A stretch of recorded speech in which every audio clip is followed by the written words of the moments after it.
Can you guys hear me? All right, good evening, everyone. It is really encouraging to see so many people here, especially when we had to do the last-minute rescheduling. So thank you guys all for coming out. So I'm Trevor Stallnecker. I'm a computer science graduate student here. But more relevant to tonight's event, I'm the president of the Apologetics Club. And if you guys got one of the little handouts when you came in, that'll tell you a little bit about who we are and what we do. And there'll be some more about that later. But you're not here to hear me talk. You're here to hear Dr. Turek.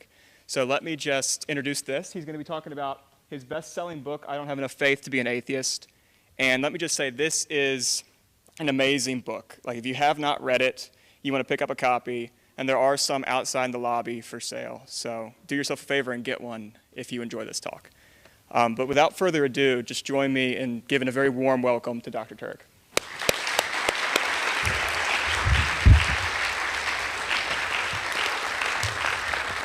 Good evening, tribe. Everybody good tonight? Can you guys hear me? Let's go back to September 29th, 2006. That's when Petty Officer Michael Mansour is United States Navy SEAL operating in Ramadi, Iraq. Mansour is standing on a roof in Ramadi, and he's standing in front of a doorway to this roof. He has two Navy SEAL teammates lying in the sniper-prone position at his feet. They've already taken AK-47 fire and a rocket-propelled grenade, but they're not exactly sure where the enemy is. There's a bit of a lull in the fighting. Insurgents have blocked off the streets in Ramadi, and there's someone on the loudspeaker in the town mosque yelling, "Kill the Americans!" As Mansour and his team are looking for the next attack, an insurgent from an unknown location throws a grenade up on the roof. It hits Mansour in the chest, and it falls to his feet. Due to the length of the throw, there's no opportunity to pick it up and throw it back. He has only a split second to make a decision.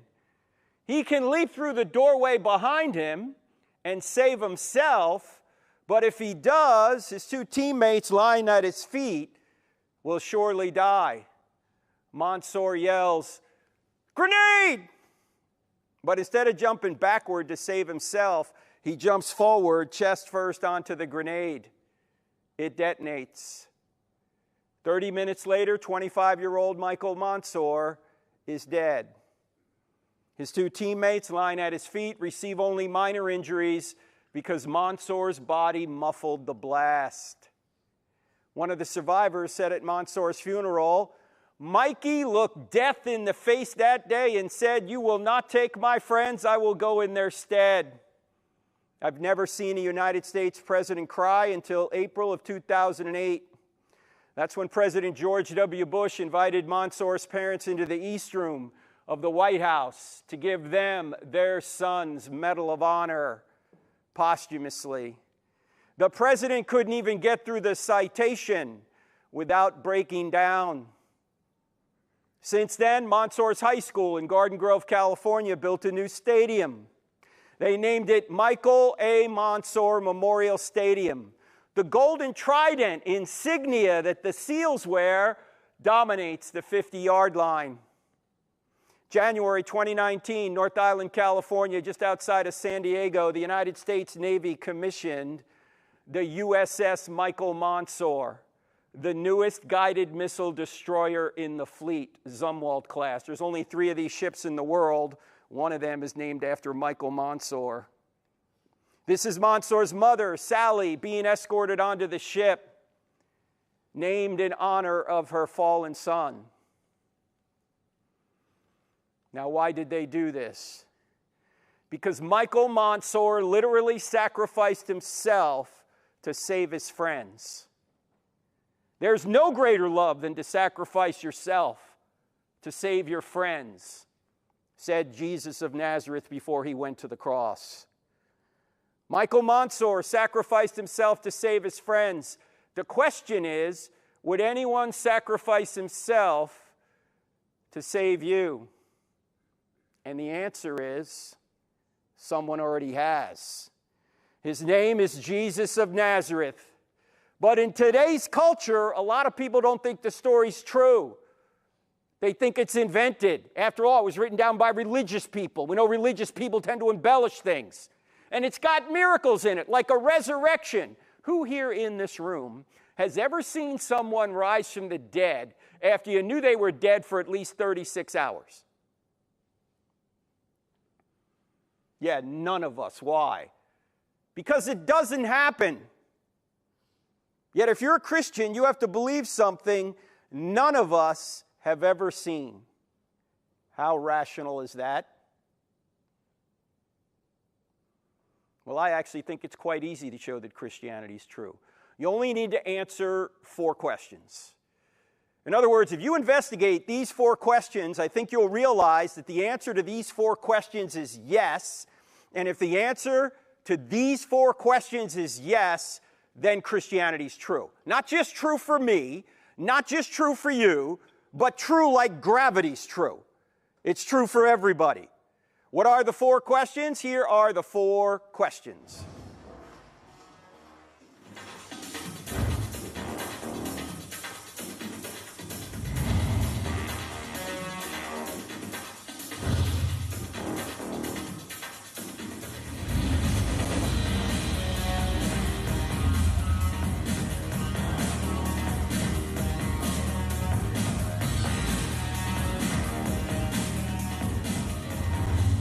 Now that is some pretty groovin' music, isn't it?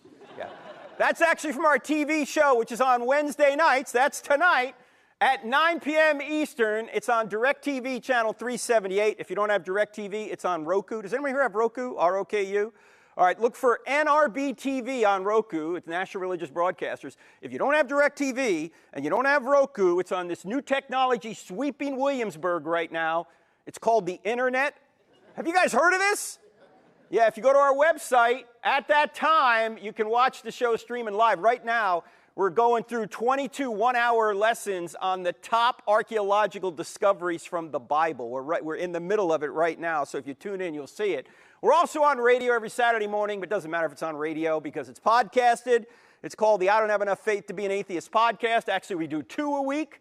What we do is we present evidence for Christianity, and we cross-examine ideas against it based on crossexamine.org. Now, why are these the 4 questions? Truth, God, miracles, and the New Testament. And this is going to serve as our outline here tonight. The first question, does truth exist? Why do we bring that up? Because you hear people saying there is no truth. You know, or you got your truth, I got my truth, or all truth is relative. Well, we're going to point out that there is truth, ladies and gentlemen. Obviously, there's truth. I mean, if there was no truth, would you ever go to school? I mean, why are you here at William and Mary? Right? You're here to learn truth, apparently, right? If there was no truth, would you ever read a book? Would you ever be able to catch someone in a lie if there was no truth? No, lies presuppose truth. So we're going to deal with that first. Second question, does God exist? Christianity cannot be true if there's no God. But I hope to show you tonight that God does exist, and we're going to look briefly at 3 arguments for the existence of God. These arguments are in the Bible, but you don't need the Bible to know them. In fact, did people know there was a God before there was a Bible? Of course. We're going to look at that evidence tonight, at least some of it, from 10,000 feet. Third question, are miracles possible? I just asked you if anyone's seen a resurrection. Nobody said yes. But I hope to show you tonight that not only are miracles possible, but the greatest miracle in the Bible, atheists are admitting the evidence for. We'll see that tonight. Then we're going to get to the key question, is the New Testament true when it comes to one event from the ancient world? If this event took place, Christianity's true. If this event did not take place, Christianity's false. What's the event? The resurrection. Look, if Jesus rose from the dead, game over, Christianity's true. If Jesus didn't rise from the dead, game over, it's false. Do you realize that Christianity is a worldview you can investigate and discover whether or not it's true based on historical evidence? It's not just somebody's philosophy. It's built on historical events that you can investigate. Now, obviously, there's no way Jesus couldn't have risen from the dead if questions 1, 2, or 3 aren't answered yes. The New Testament doesn't have a prayer. If there's no truth, no God, or no miracles. But if truth exists, God exists, and miracles are possible, then we can see if it really is true that Jesus rose from the dead. And from that point, I think you can show the entire Bible is the Word of God. We don't have time to go all there tonight, but all that is in the book. So what we're going to do tonight is start right here at point 1. Does truth exist? Are you guys ready to go? Yeah. Tribe, are you ready to go? Yeah. All right. Whenever you start talking about truth, you always have to start with Jack Nicholson. Right? Because Tom Cruise had him on the witness stand, and he said to him, "Colonel, I want the truth." And Nicholson said, "You can't handle the truth." Tribe, that was embarrassing.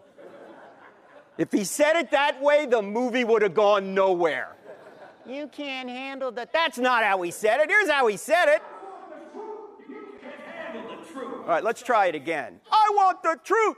You can't handle the truth. Now that felt better, didn't it? Didn't you always want to do that with a professor up here?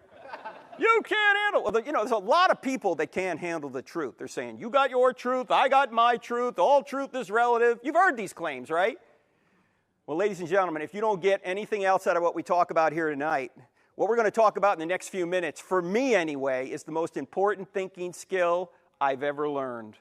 And to show you what a dimwit I was 33 years old. I already had a master's degree from George Washington University just up the road here. And I did not know what I'm about to tell you now. And you know why I didn't know it? I never had a course in logic.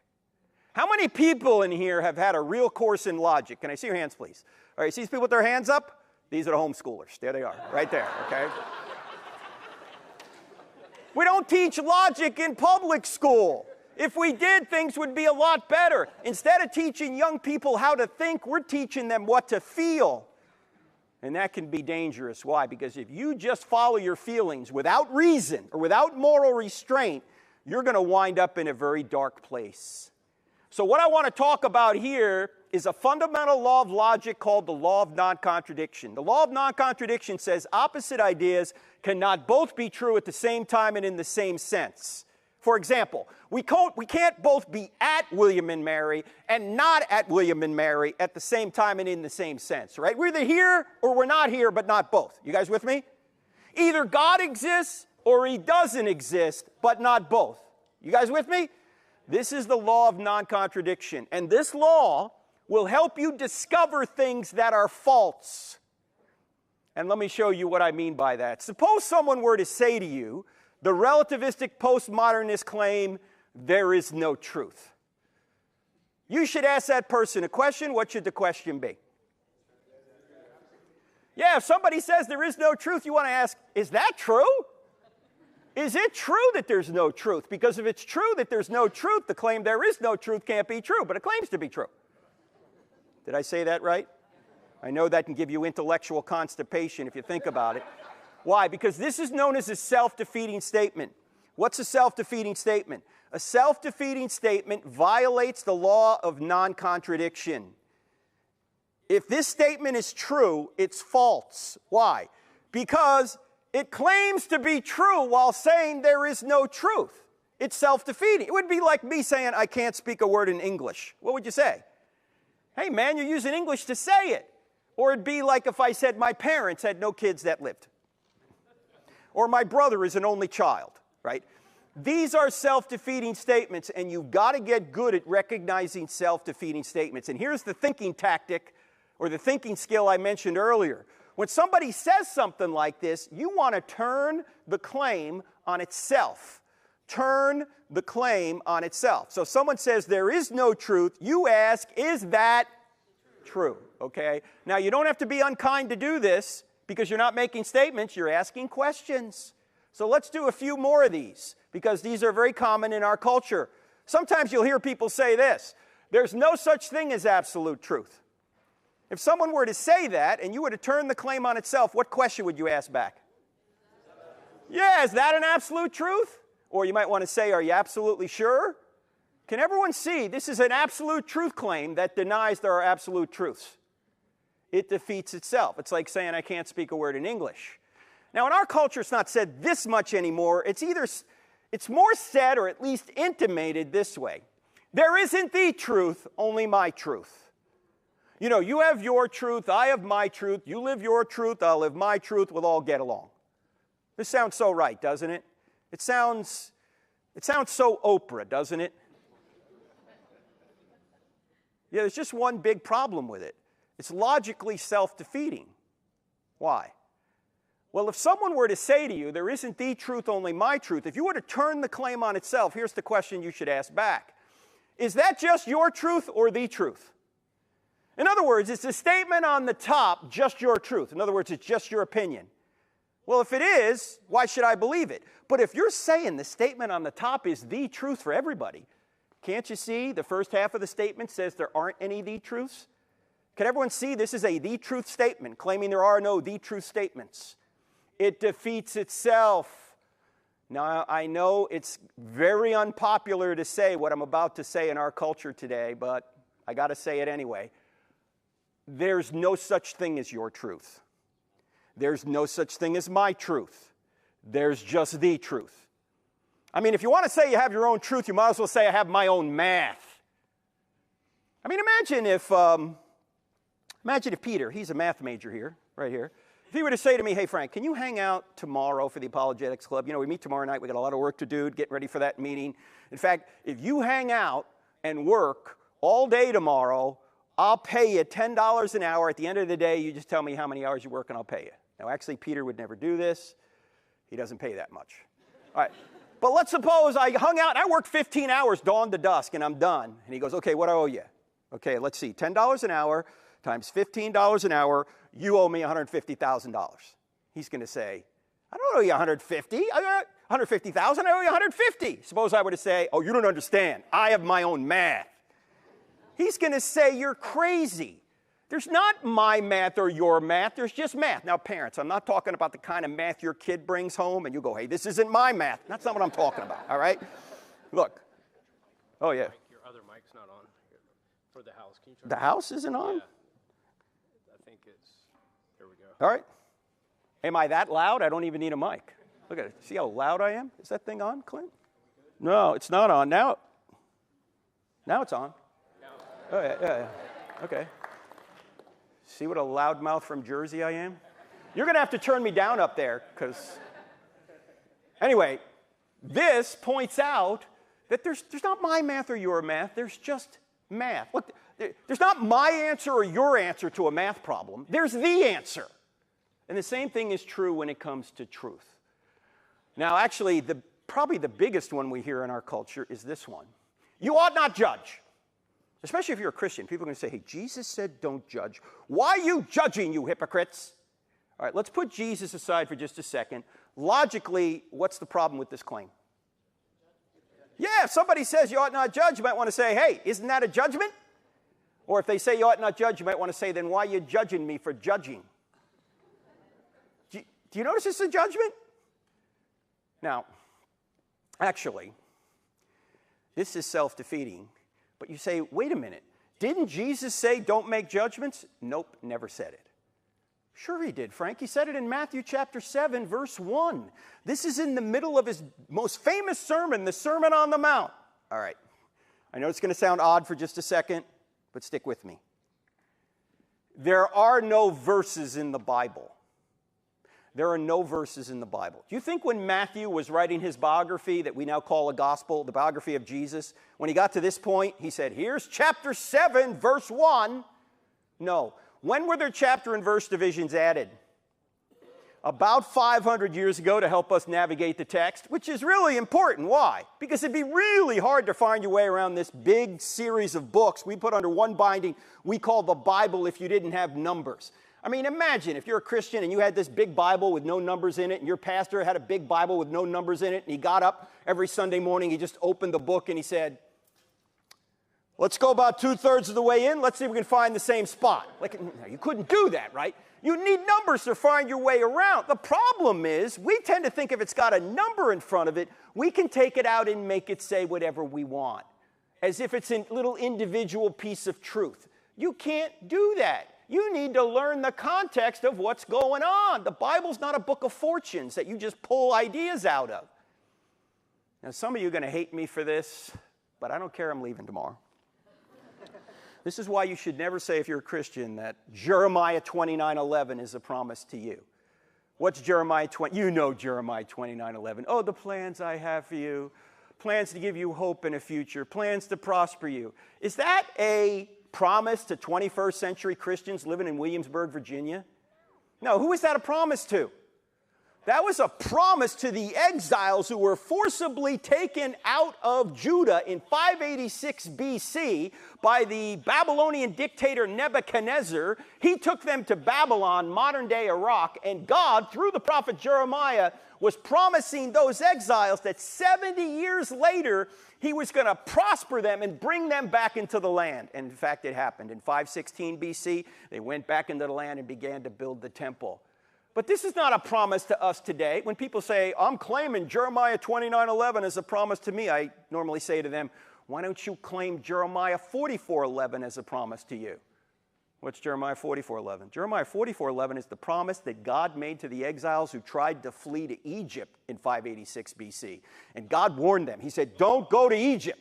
You know what Jeremiah 44:11 says? It says, I will destroy you and all Judah. You don't see that stitched into a pillow. You don't see that on a coffee mug. You don't see that on a birthday card, happy birthday. I will destroy you and all Judah. That is so sweet, Grandma. Thank you so much. Now, we're taking stuff out of context. We got to stop that. And the same thing is true in Matthew 7:1. Does Jesus just say, judge not, and he stops right there? No, what does he say? Judge not, lest you be judged. By the same standard you judge others, you be judged by that standard. So before you try and take the speck out of your brother's eye, you hypocrite. Notice that's a judgment, you hypocrite. Take the log out of your own eye first, then you'll be better able to help your brother. Then he goes on to talk about don't cast your pearls before swine, which involves a whole other series of judgments. Is Jesus telling us not to make judgments here? No, he's telling us to take the speck out of our brother's eye. That involves making a judgment. He's simply saying, get that problem out of your life first so you can better help your brother. So this is not a command not to judge. It's actually a command on how to judge. In other words, don't judge hypocritically. If you've got that problem, fix it, then go help your brother. But it would be completely ridiculous to say don't make judgments. Why? Number one, it's a judgment itself. Number two, you'd be dead already if you didn't make judgments. You made 100 judgments tonight just getting over here. And now you're going, this was a bad judgment. This guy's crazy. What's going on here? Everybody makes judgments. Atheists make judgments. They judge there's no God. They judge Jesus didn't rise from the dead. They judge the Bible's not telling the truth. They judge there's no objective meaning or purpose to life. When you die, you're just going to become worm food. It's hopeless. Have a nice day. These are all judgments. The question isn't whether or not you can make judgments. The question is, are your judgments true? That's why Jesus says in John 7:24, he says, stop judging by mere appearances and make a right judgment. You got to make a judgment whether you're a Christian or not, an atheist or not, a Hindu or not, whatever. Everyone's making judgments. I will say this, though. Jesus did save a very stern rebuke for people who were judgmental. And who were the judgmental ones in his day? Who were they? Pharisees. And who were the Pharisees? They were the religious and political leaders of Israel. Many of them were on the Sanhedrin, the Jewish ruling council that sentenced Jesus to die. They were lawmakers. They were the politicians. And Jesus went after these people. Are you telling me Jesus got involved in politics? Yes! And he wasn't so nice doing it. In fact, if you think Jesus was a sweet guy who's never said a bad word about anyone, you have not read John chapter 2, John chapter 8, or Matthew chapter 23. What happens in John chapter 2? Jesus makes a whip, and he goes and he jacks people up in the temple. Sweet and gentle Jesus did this? Yes! And then in John chapter 8, he's having an argument with these Pharisees, and he's right in the middle of the argument when he says to them, your father is the devil. Jesus, you can't say that. That's not very Christ-like. Excuse me, I am Christ. You imagine you're having an argument with somebody and you stop right in the middle and you go, your father is the devil. Never try that with a sibling, by the way. And then in Matthew 23, Jesus really unloads on these politicians. He says, woe to you, scribes and Pharisees, you hypocrites. You strain out a gnat and swallow a camel. Oh, you look great on the outside. You're whitewashed tombs, but on the inside, you're full of dead men's bones. You go a mile to make a convert, and then once you make him a convert, you make him twice as much a son of hell as you are. How will you avoid being condemned to hell? What? Sweet and gentle Jesus said this? Yes. Jesus was not Barney. Can't we all get along, boys and girls? No! I came to bring a sword. It's going to divide mother and daughter, father and son. How often have you heard those passages talked about? But many of you in this room know those passages are true. Why? Because you're divided in your own family over Jesus. And you should be. If Jesus is the truth, and he is, you ought to be following him. Not what your family wants, not what your culture wants, not what CNN wants or Fox News wants. You should be following Jesus. Now, a lot of people think Jesus was wimpy. He wasn't. In fact, why did they kill him? They killed him because he claimed to be God. That was blasphemy to the Jews and sedition to the Romans. And secondly, he annoyed a lot of powerful people like Caiaphas. I think Caiaphas, the high priest, knew Jesus was the Messiah because right after Jesus resurrects Lazarus from the dead, what does Caiaphas say? He wants to kill Jesus and Lazarus. He says, it's better that one innocent man die than the whole nation perish. Caiaphas didn't want to lose his job because if Jesus is the Messiah, you don't need a temple anymore. In fact, where's the temple right now? It's not over in Israel. Where is it? Where is it? Yeah, if you're a Christian, you're a temple right now. Jesus relationally lives inside of you. Caiaphas knew if he was the Messiah, he was out of a job, so he had him killed. By the way, Augustine said this, we love the truth when it enlightens us, we hate the truth when it convicts us. You know, if you tell somebody the truth and they're getting mad at you, you just help convict them. A few military people in here, and by the way, I was in the Navy for 8 years, which stands for never again volunteer yourself. If you tell somebody the truth and they're shooting back at you, you're over the target. They don't want their evil deeds exposed. Men love darkness rather than light. We want to suppress the truth when it convicts us. And Jesus convicted a lot of people just by telling them the truth. So we've got to make judgments, but we've got to make judgments without being judgmental. In fact, nobody in this room, nobody watching out there on the internet is going to get to God by being better than anybody else. We can't work our way to God. God works his way to us. Jesus came and was the perfect sacrifice. We trust in him. So we have to make judgments without being judgmental. Somebody put it this way, evangelism is just one beggar showing another beggar where the food is. That's all we're doing. Now, we could spend more time on these self-defeating statements, but we'll run out of time if we do that. I just want to sum up the whole thing this way. Can everybody see that this statement right here shoots itself? Can everybody see that? Which means relativism and postmodernism are false because they claim it's true that there is no truth. It's like saying I can't speak a word in English. Now, as you know, we do this at a lot of college campuses. This was an event we did at the University of Wisconsin at Madison, and they love the Bible there about as much as the University of California at Berkeley does. And we always have a microphone set up. That microphone will be set up for Q&A later. And I want to say that thank you for coming. If you want to ask a question, that's fine. But I'm going to warn you right now that I may ask you a question. And it's not fair for me to do that unless I give you the question in advance. If you come up to the microphone and you're not a Christian, I might ask you this question. If Christianity were true, would you become a Christian? I've had atheists stand at that microphone in front of hundreds of people and say, no. No? Wait, I thought you claimed to be reasonable. How is it reasonable that you wouldn't believe something that actually was true? Well, it's not reasonable. It's not a matter of the head, it's a matter of the heart. They don't want it to be true. They don't want there to be a God. Why? Because they want to be God over their own lives. And Christians, many of us want to do that most of the time too, right? We don't want to give up our will to somebody else. We want to do it our way.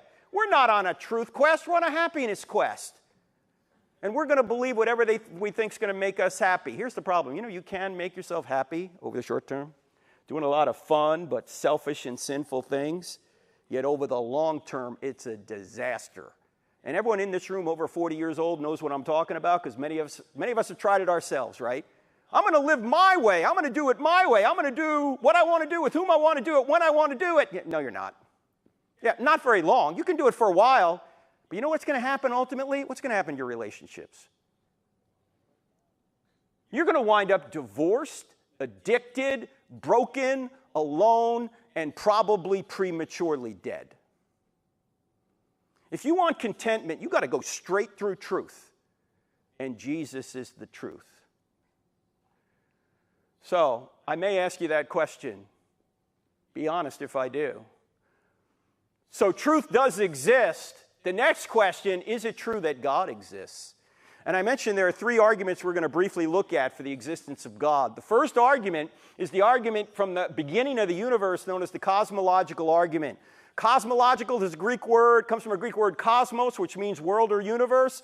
And it says if the universe had a beginning, then it must have had a beginner. The second argument is the argument from design, known as the teleological argument. Telos is a Greek word meaning design or purpose.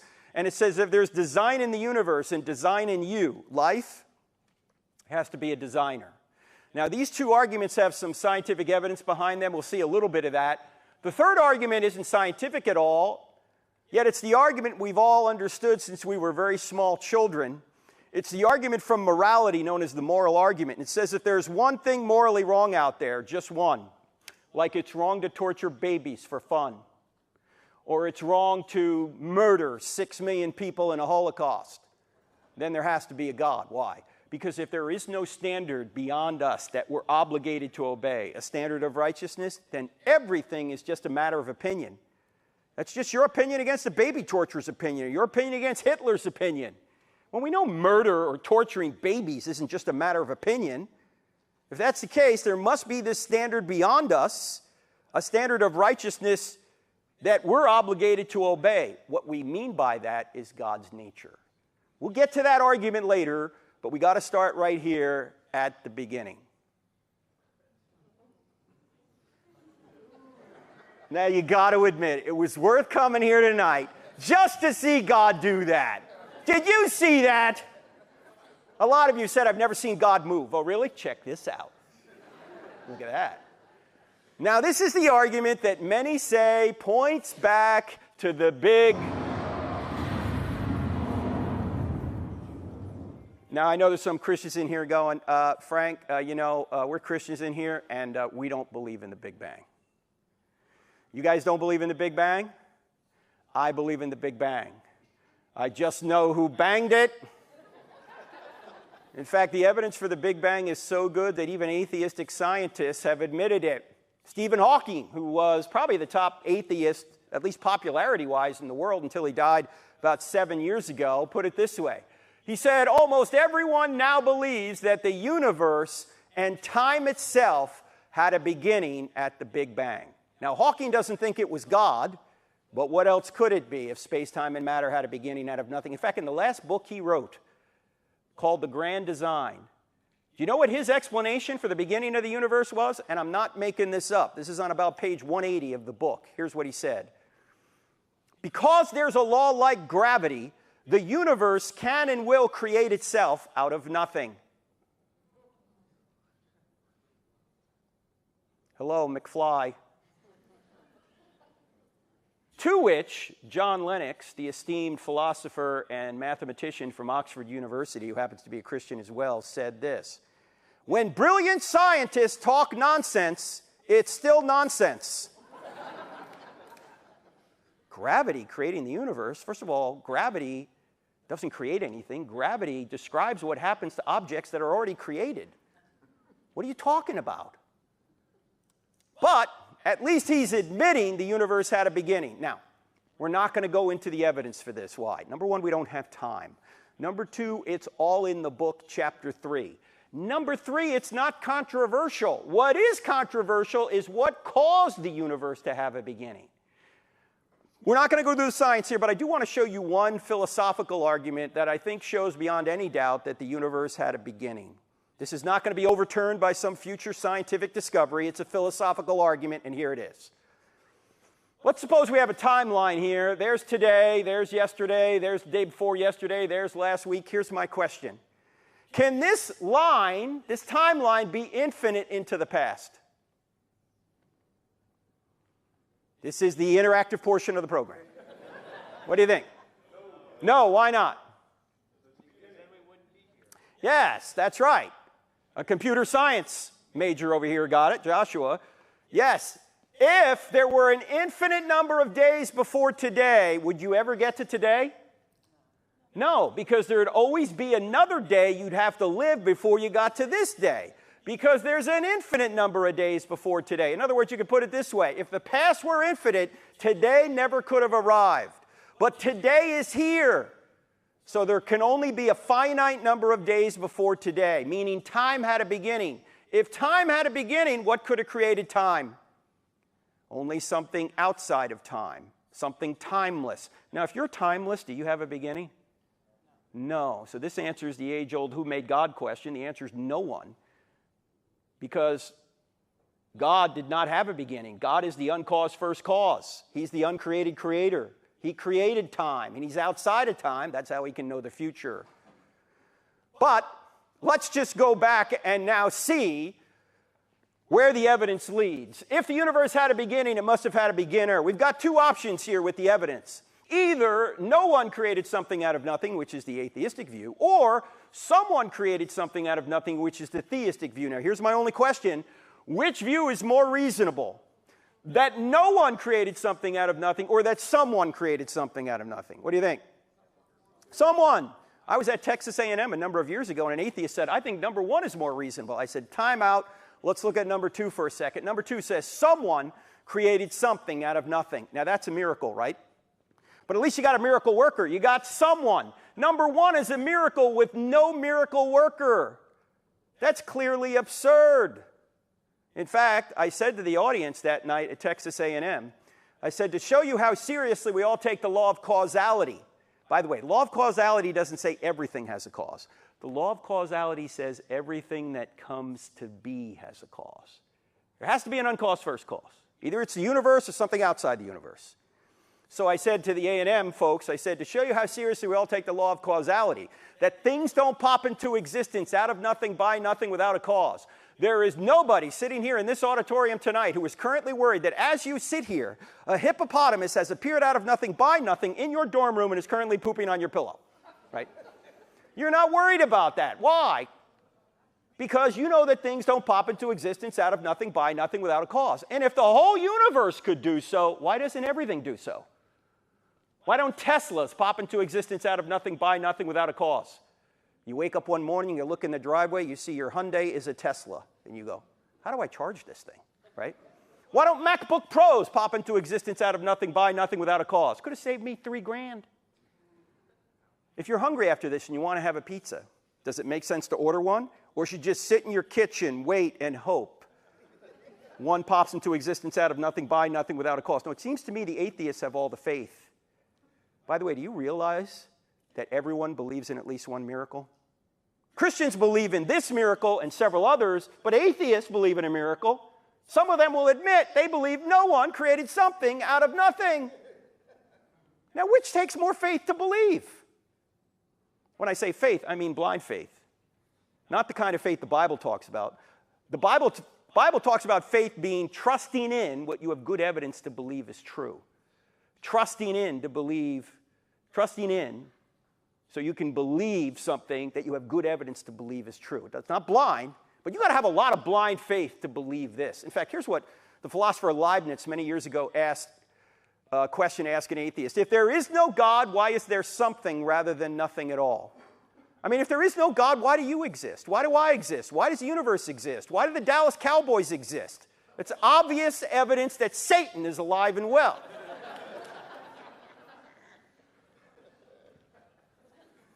Why does anything exist if there is no God?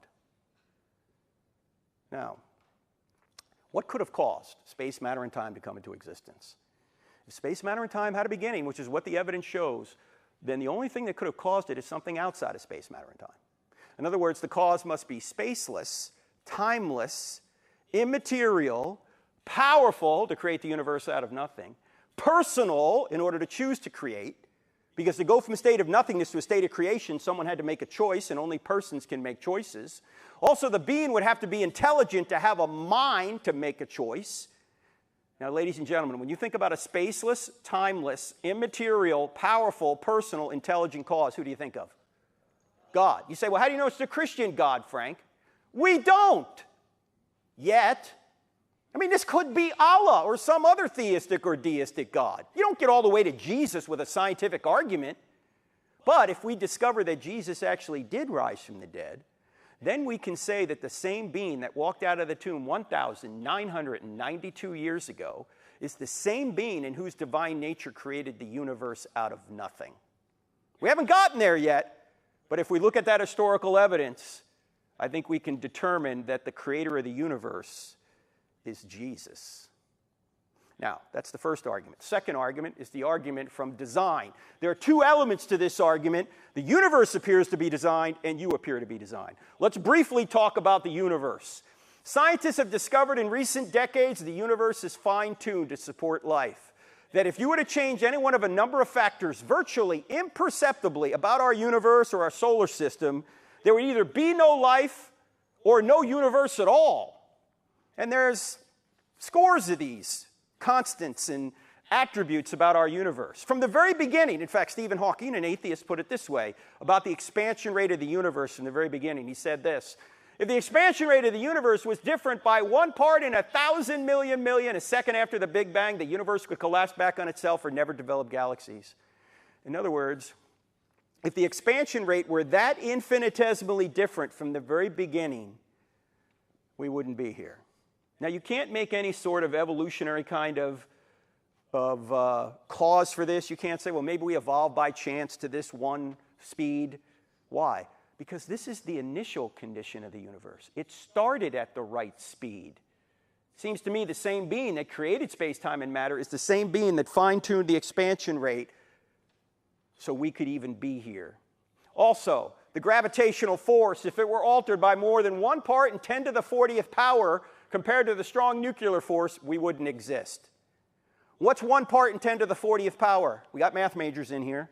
It's 1 part in 1 with 40 zeros following it. You say, Frank, I can't get my head around that number. I know, neither can I, so let me give you an illustration. Take the entire North American continent, from Central America all the way to Greenland, the 51st state. And stack it in dimes all the way to the moon, 238,000 miles. And do that for 1 billion other North American continents. Stack them all in dimes all the way to the moon. Take all those billion piles of dimes, put them in one pile, mark 1 dime red, mix it in, blindfold a friend, throw him on that pile, ask him to pick 1 dime at random. The chance he would pick that 1 marked red dime is 1 chance in 10 to the 40th power. Is he going to pick that dime? No. You'd have to have a lot of blind faith to believe he's going to pick that dime. Look, there's only 2 possible explanations for this value being where it is. Either somebody designed it or it wasn't designed. Which makes more sense? Somebody designed it. Now, this is just a couple out of scores of these. Change any one of them, we don't exist. It's as if there's a control room for the universe somewhere, and we've got over 100 dials, and all these dials are precisely set exactly where they need to be. If any of the dials changed, we'd go out of existence. Now, that's the universe. You know what else is designed? You're designed. This is you in the womb at 11 weeks. Question, is this animal, mineral, vegetable, or human? Human. In fact, let's go back even further than 11 weeks. Let's go all the way back to when your mother and your father got together to conceive you. Have you guys had this talk before? I see some young people in here, so I'll try and be discreet. I also see some older people in here, so I'll try and be discreet as well, just in case you've forgotten how this works. When your mother and your father got together to conceive you, Your mother unconsciously perfumed her egg to attract your father, and then your father sent the entire population of the United States, 300 million soldiers, toward your mother's egg. And then there was a race, and you won. Don't let anyone ever tell you you're not special. You beat out 300 million others. You have blown away anything Michael Phelps has done. Now, seeing some of you limping here earlier makes it hard for me to believe you were the fastest soldier in the gene pool, but you were. Now, your soldier was 20 to 30 times smaller than a grain of salt, but it contained half of the 3.2 billion letter genome, your software program, your DNA, all the letters in the right order.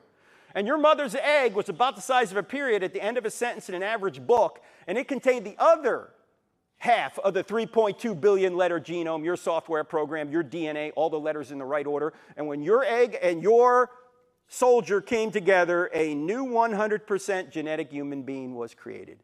You know, you have not received any more genetic information from this point till right now. Your genetic information has just duplicated itself. In fact, there were only 4 things separating you from adulthood: time, air, water, and food. Those are the same 4 things that separate a 2-year-old from adulthood. Does this have implications on the abortion issue? Yeah, I think it does. We don't kill the 2-year-old. Why do we kill the unborn child in the womb? Genetically, it's the same. You say, wait a minute, Frank. You can't legislate morality. All right, no extra charge for this, friends. This was the subject of our first book, creatively titled Legislating Morality. All laws legislate morality.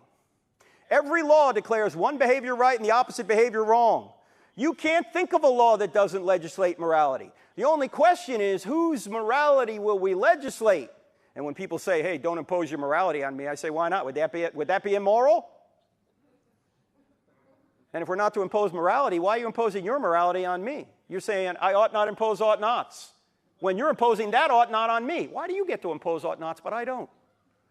Actually, the better answer is this. If somebody says, don't impose your morality on me, I think you ought to say this. This isn't my morality. I didn't make this stuff up. I didn't make up the fact that murder's wrong, that abortion's wrong, that rape is wrong, that theft is wrong, that you ought not mutilate children. I didn't make up the fact that men were made for women and women were made for men, and the best way to perpetuate and stabilize society, which is the reason the government's involved in marriage to begin with, is to legally recognize that man-woman relationship over every other relationship. I didn't make any of this stuff up. This isn't my morality. This isn't your morality. This just happens to be the morality. The one Thomas Jefferson, who attended this school and was the chancellor for a while, as you know, said was self-evident. He said, all men are created equal and endowed by their Creator with certain unalienable rights. Rights come from God. This is the same morality that the Apostle Paul said, the Gentiles don't have the law of the law written on their hearts. Look, it's not my morality. It's not your morality. It's the morality. If you don't like the morality, you don't have a problem with me. I didn't make it up. You have a problem with the Creator upon whose nature this morality is derived. All right, no extra charge for that. Let's go back to this. From this point till right now, a construction project of astonishing complexity began taking place. Cells began multiplying at a rate of 4,000 cells per second. Brain cells began multiplying at a rate of 100,000 cells per second. For most of you, anyway. Some cells became brain cells, others lung cells, others heart cells. How did they know how to do this? Nobody knows. Some cells went so far across you to become what they needed to become that it would be equivalent to you today walking across the United States alone. And that construction project continues to this very moment. You just made 4 million new red blood cells. You just made another 4 million new red blood cells. You just made another 4. Knock it off. Are you thinking about this? Are you going, Frank, hang on, I got to concentrate. New red blood cells coming up. This is just happening. How is it happening? Aristotle noticed something 2,400 years ago. He didn't know anything about blood cells, but he did notice that all of nature's going in a direction.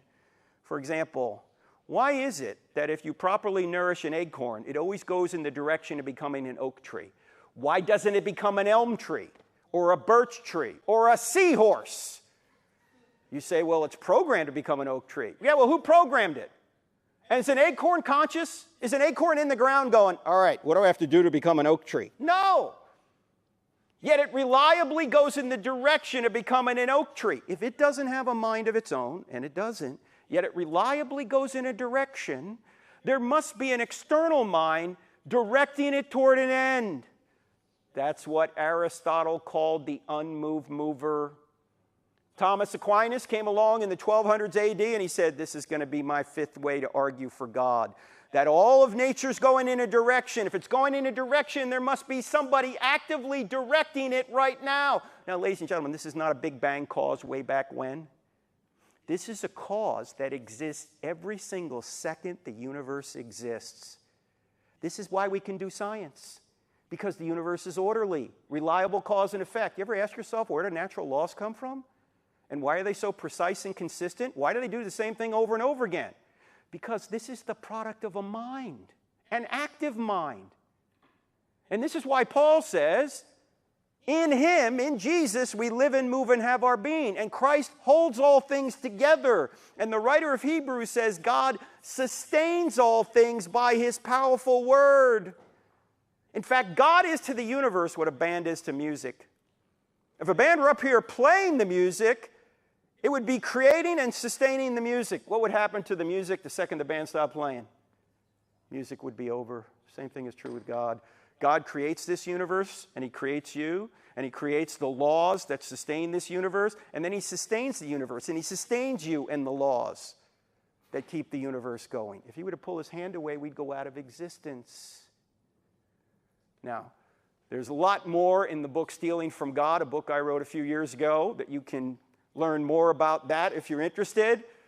But not only does God create, he sustains. Now, final argument for God is from morality. And probably the best way to communicate this is to talk football. All right, let me ask you guys a question. Last month, when Patrick Mahomes threw that pick six, if you're a Chiefs fan, how did you know that was a bad play for your team? This is the interactive portion of the program. Rules. Not just rules, that's part of it. What would you have to know to say the pick six was a bad play and the touchdown that he threw later in the game was a good play? What do you have to know in order to say pick six bad, touchdown good? You got to know the purpose of the game. If you don't know the purpose, you can't say a touchdown gets us closer to the purpose and a pick six takes us further away. All you can say if you don't know the purpose is the plays are different. You can't say one is better than the other. Now, notice in football, the purpose of the game comes from outside the game. In other words, when the Eagles and the Chiefs showed up to play the game, they didn't come up with the purpose. They didn't come up with the rules. The field's already set. Who came up with the purpose and the rules? The commissioner, the NFL owners, the competition committee.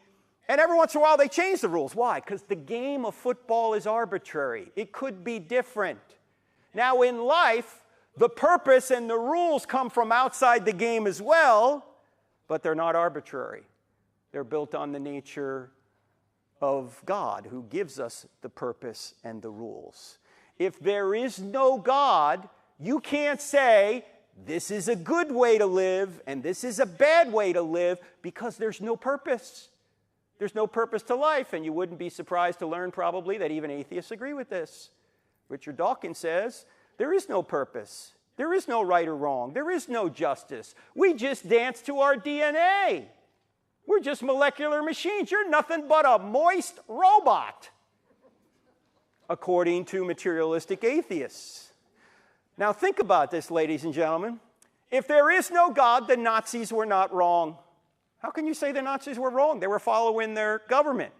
Look, if there's no government beyond human governments, if there's no standard beyond us, as Thomas Jefferson said, in fact, why did we leave England? We declared our independence, and Jefferson said, we appeal to the supreme judge of the world. Who's the supreme judge of the world? Not King George. God. If there is no God, You can't say one government is better than another. It's just your opinion. In fact, if there is no God, there are no human rights. You notice in America, we've seemed to be creating rights about every 10 minutes. I mean, we've got rights to abortion, we've got rights to same-sex marriage, we've got trans rights, women's rights, Christian rights, human rights. You know, there are no rights if there's no God. There's not only no right to abortion, there's no right to life if there's no God. There's not only no right to same-sex marriage, there's no right to natural marriage if there is no God. There are no trans rights, human rights, Christian rights, women's rights. There are no rights of any kind. As Jefferson said, rights come from the Creator. Otherwise, it's just your opinion against somebody else's. If there is no God, murder, slavery, and racism are not wrong. We all know they are wrong. Why? Because there's a standard beyond us that has given us dignity and worth because we're made in His image, and He says these things are wrong. If there is no God, Christians have never done anything wrong. In fact, what's one of the biggest objections you get if you're a Christian? You're a hypocrite. You know, when people say that, you ought to say, you know, you're right. I am. So, what does that prove? If I'm a hypocrite, does that mean Jesus didn't rise from the dead? In fact, let me ask you a question. When somebody plays Beethoven poorly, who do you blame? You don't blame Beethoven. Look, just because I'm not true and beautiful doesn't mean Jesus isn't true and beautiful. In fact, do you realize that everybody's a hypocrite? Atheists don't live up to their own standards either. None of us do. Because we're fallen. That's why we need a Savior. Now, many years ago, I debated Christopher Hitchens. You guys remember Christopher Hitchens? He was a brilliant British atheist who sounded more brilliant than he was because he had a British accent. And you can see both of these debates on our YouTube channel. In fact, the first one was right up the road here at VCU back in 2008. And Christopher wrote the book, God is Not Great, How Religion Poisons Everything. And at one point during the debate, I said, Christopher, you're right. Christians have done a lot of evil. But you don't even have a standard of good to even know what evil is. And I said, Christopher, I'm a hypocrite. I can't live up to what Jesus told me to live up to. But if I could, I wouldn't need a Savior. And when people say I can't go to church because there's too many hypocrites down there, I always say, come on down, pal. We got room for one more. Look, the church is a hospital for sinners. It's not a country club for saints. It's like saying I can't go to church because there's too many hypocrites down there. It's like saying I can't go to the gym because there's too many out-of-shape people down there. Like, that's why they're there. One of the reasons you go to church is to get into spiritual and moral shape. And one of the reasons you go to the gym is to get into shape as well. It would be stupid to say you can't go because you're out of shape. That's why you're going there. And by the way, religion doesn't poison everything. Everything poisons religion. I poison religion because I don't live up to the pure words of Christ. But if I could, I wouldn't need Him. And if there is no God, you can't complain about injustice or evil. I think you guys on this campus just put up some sort of memorial after the George Floyd situation because of the injustice involved. Do you realize if there's no God, what happened with George Floyd was not unjust? Because there is no justice. And there is no good, and there is no bad, there is no evil, there is no right, there is no wrong. And we all know in our hearts that's bunk. Of course, things are right and other things are wrong. And C.S. Lewis actually realized this. He was an atheist early on in his life. He went through World War I. He saw too much evil in the world. He said, I can't believe in a good God. There's too much evil. Then he realized that evil requires good and good requires God. In fact, he wrote this in Mere Christianity. If you haven't read Mere Christianity, consider yourself undereducated. You need to read Mere Christianity. At one point he said this, as an atheist, my argument against God was that the universe seems so cruel and unjust. But how would I got this idea of just and unjust? A man does not call a line crooked unless he has some idea of a straight line. What was I comparing this universe with when I called it unjust? You see, you wouldn't know what a crooked line was unless you knew what a straight line was. You wouldn't know what injustice was unless you knew what justice was. Something can't be not right unless something is right. And that standard is God's nature. Because evil does not exist unless good exists. You say, why not? Because evil is a parasite in good. It's a lack in a good thing. Evil is like cancer. If you take all the cancer out of a body, you got a better body. What happens if you take all the body out of the cancer? You got nothing. Evil is like rust in a car. If you take all the rust out of a car, you got a better car. What happens if you take all the car out of the rust? You got a Pinto. Okay? It doesn't exist on its own. In fact, we could put it this way. The shadows prove the sunshine. In order to have shadows, you have to have sunshine. In other words, in order to have evil, you have to have good. Oh, you can have sunshine without shadows. You can have good without evil. But you can't have shadows without sunshine. You can't have evil without good. So if evil exists, and we all know it does, then God exists. Now, you may say, well, that sounds counterintuitive. I know it does. But it's true. Now, it doesn't answer the question, why does God allow certain evils? That's another question we'll save for the Q&A. But we can't say that because there's evil, God doesn't exist. That doesn't follow. It shows God does exist. Now, let's sum up where we've been. From the cosmological argument, we can see that we have a spaceless, timeless, immaterial, powerful, personal, intelligent cause. From the from the teleological argument, we get more information that this being is intelligent and he's also sustaining the universe. And then from the moral argument, we can see that this being is also morally perfect. So from these three arguments, we can see we have a spaceless, timeless, immaterial, powerful, moral, personal, intelligent creator who created all things and sustains all things. Ladies and gentlemen, this is the God of the Bible, and we haven't even opened the Bible yet. This is called natural theology. You don't need the Bible to know there's a creator God. Yeah, you need historical information to know if Jesus is this God, but you can reason to this without any scripture. And even the Bible teaches this. Paul says his invisible qualities are clearly seen, so you know him by what has been made. You're without excuse. You know there's a creator, and he's a moral creator. In fact, if someone were to ever ask you, how do you know that God exists? If you're a believer, I think you ought to say this: I know God by his effects. In other words, I'm reasoning from effect to cause. If there's a creation, that's the effect. I'm reasoning back to a cause, a creator. If there's design in the universe and design in life, that's the effect. I'm reasoning back to a cause, a designer. If there's a moral law written on the heart, that's the effect. I'm reasoning back to a cause, a moral lawgiver. If we have a capacity to reason and see things that are true outside of our skull, that's the effect. I'm reasoning back to a cause, a mind, who made our minds in his image. If there's evidence a man predicted and accomplished his own resurrection from the dead, that's the effect. I'm reasoning back to who could have caused a man to predict and accomplish his own resurrection? Only somebody like God. You're always reasoning from effect to cause. In fact, you're doing the same thing if you think you've had some sort of personal experience with God. If you think God has told you something, or you think God has answered your prayer, you're doing the same thing. You're saying the answered prayer is the effect, and you're reasoning back to a cause, God. This is what scientists do. They reason from effect back to cause. And what is the queen of all sciences? You at William and Mary should know this.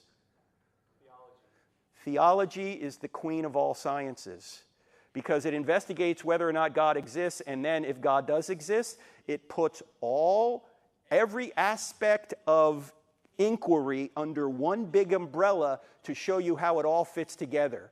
It looks into biology and physics and psychology and anthropology and sociology and all the ologies out there to say, here's how it all fits together. So you can show that God exists without reference to any religious work. But how do we know it's the Christian God? For that, we've got to go to question number 3. We know that truth exists. We know that God exists. Now we're going to look at miracles. And you say, Frank, we're running out of time. How are we going to do this? Number 3 is the fastest and the easiest. Because if God exists, miracles are possible, right? But a lot of people don't think miracles are possible. In fact, they think they're impossible. Like, for example, Noah and the ark. Hey, Christians, can we, if you're a Christian in here, can we just agree on one thing altogether?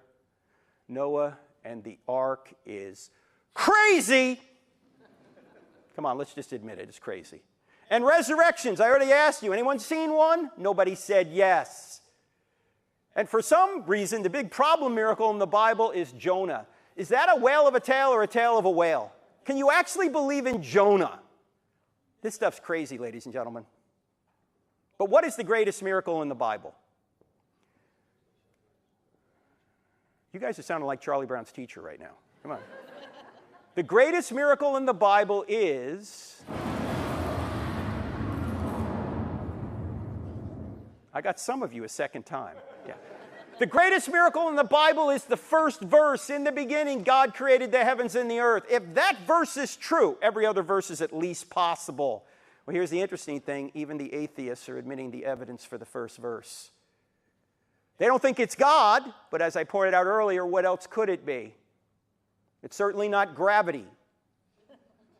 So, if God could create the universe out of nothing, can he do these other miracles?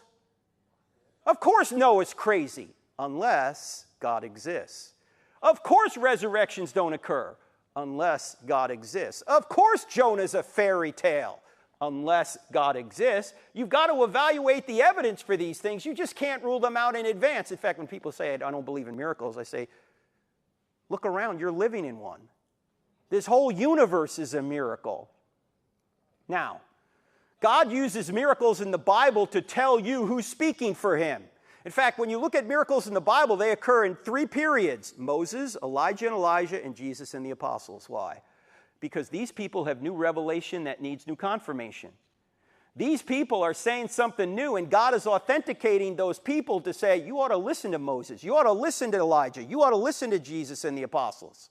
There are periods in the Bible where there's hundreds of years there's no miracles, because God's not affirming anything new at the time. Now, a lot of people will say, I can't believe in miracles because I've never seen one. That's not a good reason to disbelieve something. Why? Because you believe in a lot of things you've never seen. You believe in your mind. Have you ever seen it? You're using it right now, I hope. You believe in the laws of logic, the laws of mathematics. You ever seen those? No, you're using them right now. You believe in love. And everyone believes in love. You ever seen it? No, you may have loved someone, you may have been loved, but you've never seen love in itself because it's not something you see. It's an immaterial reality grounded in the nature of God. In fact, in that second debate I had with Hitchens, somebody from the audience at the College of New Jersey asked Christopher this question: Christopher, what is love? And Christopher, being a materialist, thinking that everything's made of molecules, had to come up with a materialistic answer. And he and I went back and forth on it, and he finally said, it's a chemical. A chemical. Do you think that would endear him with his wife? Honey, do you love me? Yeah, why? Because I got the chemical today. You know, tomorrow I might not have the chemical, but I got it today. No, love isn't a chemical. Love is a decision to seek what's best for the other person, according to God. And by the way, love does not mean approval, ladies and gentlemen. In our culture, we think love means approval. If you love me, you'll approve of what I do. Every parent knows this is nonsense. In fact, how many parents do we have in here? All right, how many former children do we have in here? Okay, good. That's all of us. Now, if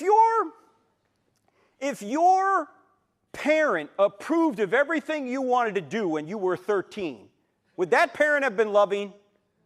No, you need to stand in the way of evil if you're going to be a loving parent. You just can't approve of what anybody wants to do. That's not loving. That's enablement. And too many people are afraid to stand for truth out of love. As Thomas Sowell, who said everything well, he said this. He said, when you want to help somebody, you tell them the truth. When you want to help yourself, you tell them what they want to hear. How often do we tell people what they want to hear rather than what they need to hear? So, you believe in a lot of things you've never seen. You've never seen George Washington. Yet you believe he existed. He got his license here or something, didn't he? Katie. Land surveyor's license. Land surveyor's license. Katie, who's not only a student here, but she knows everything about William and Mary. Okay? George Washington. You know he existed. Why? Because he's left effects behind that are best explained by a man who lived from 1732 to 1799. You've never seen Jesus in the flesh either, but he's left effects behind. So there's a lot of things you believe that you've never seen.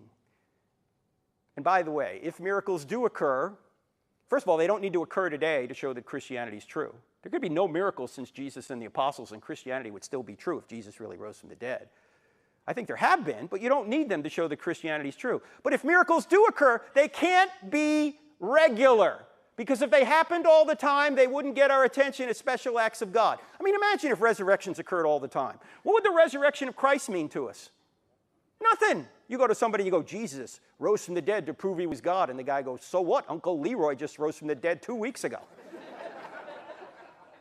Now I got to give the inheritance back.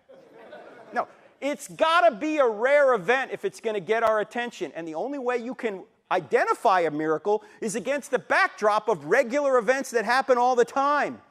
If the world was chaotic and didn't have reliable cause and effect, if you didn't have these natural laws, you couldn't detect a miracle. So, the only question we need to ask now is, has a miracle really occurred in the New Testament, namely the resurrection? Now, when we're looking at this, we're not assuming the Bible's the Word of God or inerrant or any of that. That's not a premise. That might be a conclusion you come to later. We just want to see if the evidence from the New Testament documents, if those documents are generally telling us the historical truth about whether or not Jesus rose from the dead. Now, in the book, we have a section called The Top 10 Reasons We Know the New Testament Writers Told the Truth. It's a chapter. I don't have time for 10. We're going to get to your questions soon. We only have time for 2. 2 reasons we know the New Testament writers told the truth, and there are several others. The first one is the fact that they put embarrassing stories in the text. Now, why is this a reason? Because historians know if there's something embarrassing to the author or authors, it's probably true. Why do you think it's true? Because you're not going to invent embarrassing details that make you look bad. You might invent things that make you look good. You're not going to invent things that embarrass yourself. In fact, let me ask you guys a question. How many people in here have ever lied to make yourself look good? If you don't have your hand up right now, you're lying to make yourself look good. And it's not working. We know you're lying. All right, how many people in here have ever lied to embarrass yourself, to make yourself look bad? You don't do that very much, Danny, I hope. Yeah, for entertainment purposes, right? But generally, you don't, right? Well, the New Testament writers have filled the New Testament, it's in the Old Testament too, but we're just looking at the New, have filled the New Testament with embarrassing stories and details they never would have invented. That's why we call this the duh factor. They're not making this up. In fact, let me give you a few of these embarrassing details. First of all, they're not the disciples, they're the disciples. Why? How often do they depict themselves as completely dim-witted? We didn't know what Jesus was talking about. We didn't know what he meant. They don't even get his mission until he's already ascended to heaven. Then they finally get it. This is embarrassing. And then Peter, their leader, says, Lord, I'll never deny you. What does he wind up doing? He denies him 3 times. After, by the way, Jesus calls him Satan. Do you think they made that up? Do you think Mark, who wrote that down, at one point said to Peter, hey, Pete, I'm going to make this a real interesting story. I'm going to have the Lord call you Satan. What do you think Peter would have said? Have him call you Satan. This is embarrassing. And then at the crucifixion, all the disciples, maybe with the exception of one, they all run away for fear of the Jews. This is like a Monty Python movie. Run away! They all run away. And who are the brave ones? The women. The women are the brave ones. Now, who wrote the New Testament documents down? Men. Now, what man is going to invent that he was hiding for fear of the Jews, why the women went down to discover the empty tomb? Would any man in here invent that? If I was inventing it, I'd make myself look good, wouldn't you? I mean, I'd write down something like this. Let's see, we marched right down there and we overpowered that. Some of you will get that tomorrow. And then on Sunday morning, we marched right down to the tomb and we saw Jesus, who congratulated us on our great faith. And then we went and comforted the trembling women. I would never say I was Mr. Sissy Pants while the women were the brave ones. And oh, by the way, why would you never say the women were the first witnesses in that culture? Forget about the fact it was embarrassing to men. It was. But independent of that, why would you never say the women were the first witnesses? Or any witnesses? Yes, because a woman's testimony was not considered on par with that of a man. So if you're making up the New Testament story, You'd only have the men be the witnesses. Yet all 4 Gospels say the women were the first witnesses, which is telling us what? They really were. In fact, one of them was a formerly demon-possessed woman. Gee, what a credible witness you got there. I actually had a woman come up to me once and she said, Frank, I know why Jesus appeared to the women first. And I said, why? And she said, because he wanted to get the story out. I said, that is an excellent point. I had not thought of that. Because ladies, when your man comes home from work, does he say much? There could have been a nuclear explosion down at the plant. He's not going to tell you. You'll see it on the news before you hear it from him. You'll be watching the news going, hey, hon, what happened? Oh, yeah, I forgot to tell you. The nuke blew up. I've been hot for 3 days.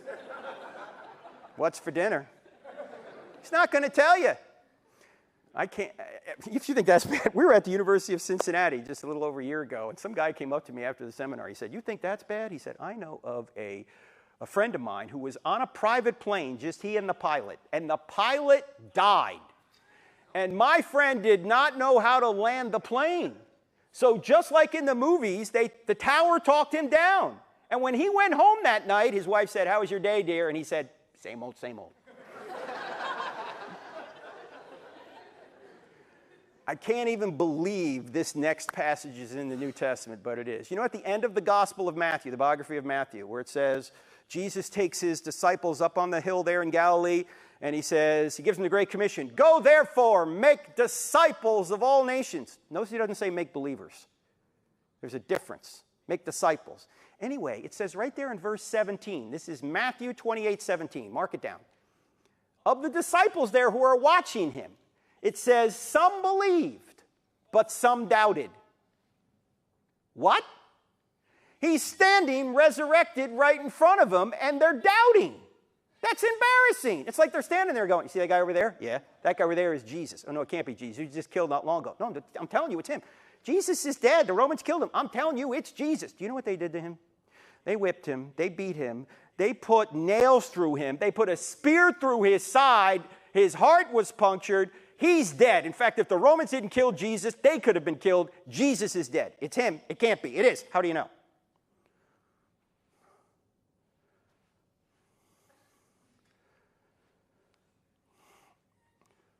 The women told me.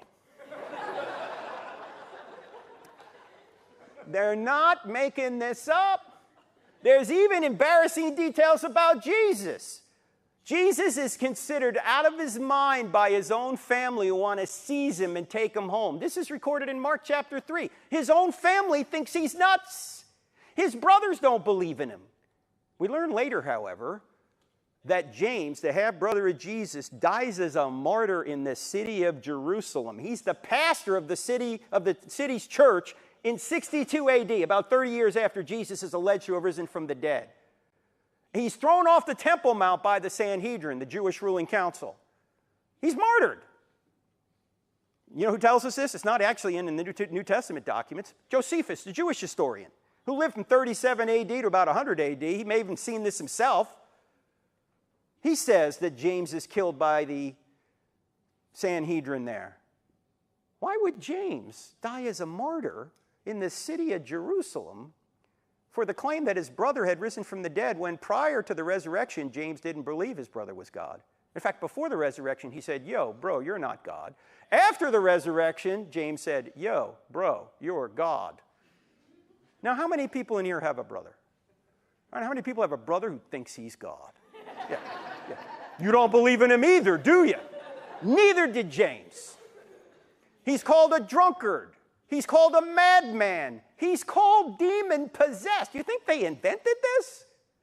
And then he has his feet wiped with the hair of a prostitute, which easily could have been seen as a sexual advance. And oh, by the way, notice there are 2 prostitutes in Jesus' bloodline, the Messiah's bloodline. Who are they? Rahab and Tamar. Do you think Matthew, when he put the genealogy together, said to himself, you know what, I really think I need to spice up the Messiah's bloodline a little bit. Let me put a couple of prostitutes in here. What do you say? No. In fact, there's a lot of shady people in the bloodline. Judah, from where we get the term Jew from, not a good guy. Judas, the guy that sold his brother Joseph into slavery, and then he goes and sleeps with his daughter-in-law Tamar, who's posing as a prostitute. And he's in the bloodline of the Messiah.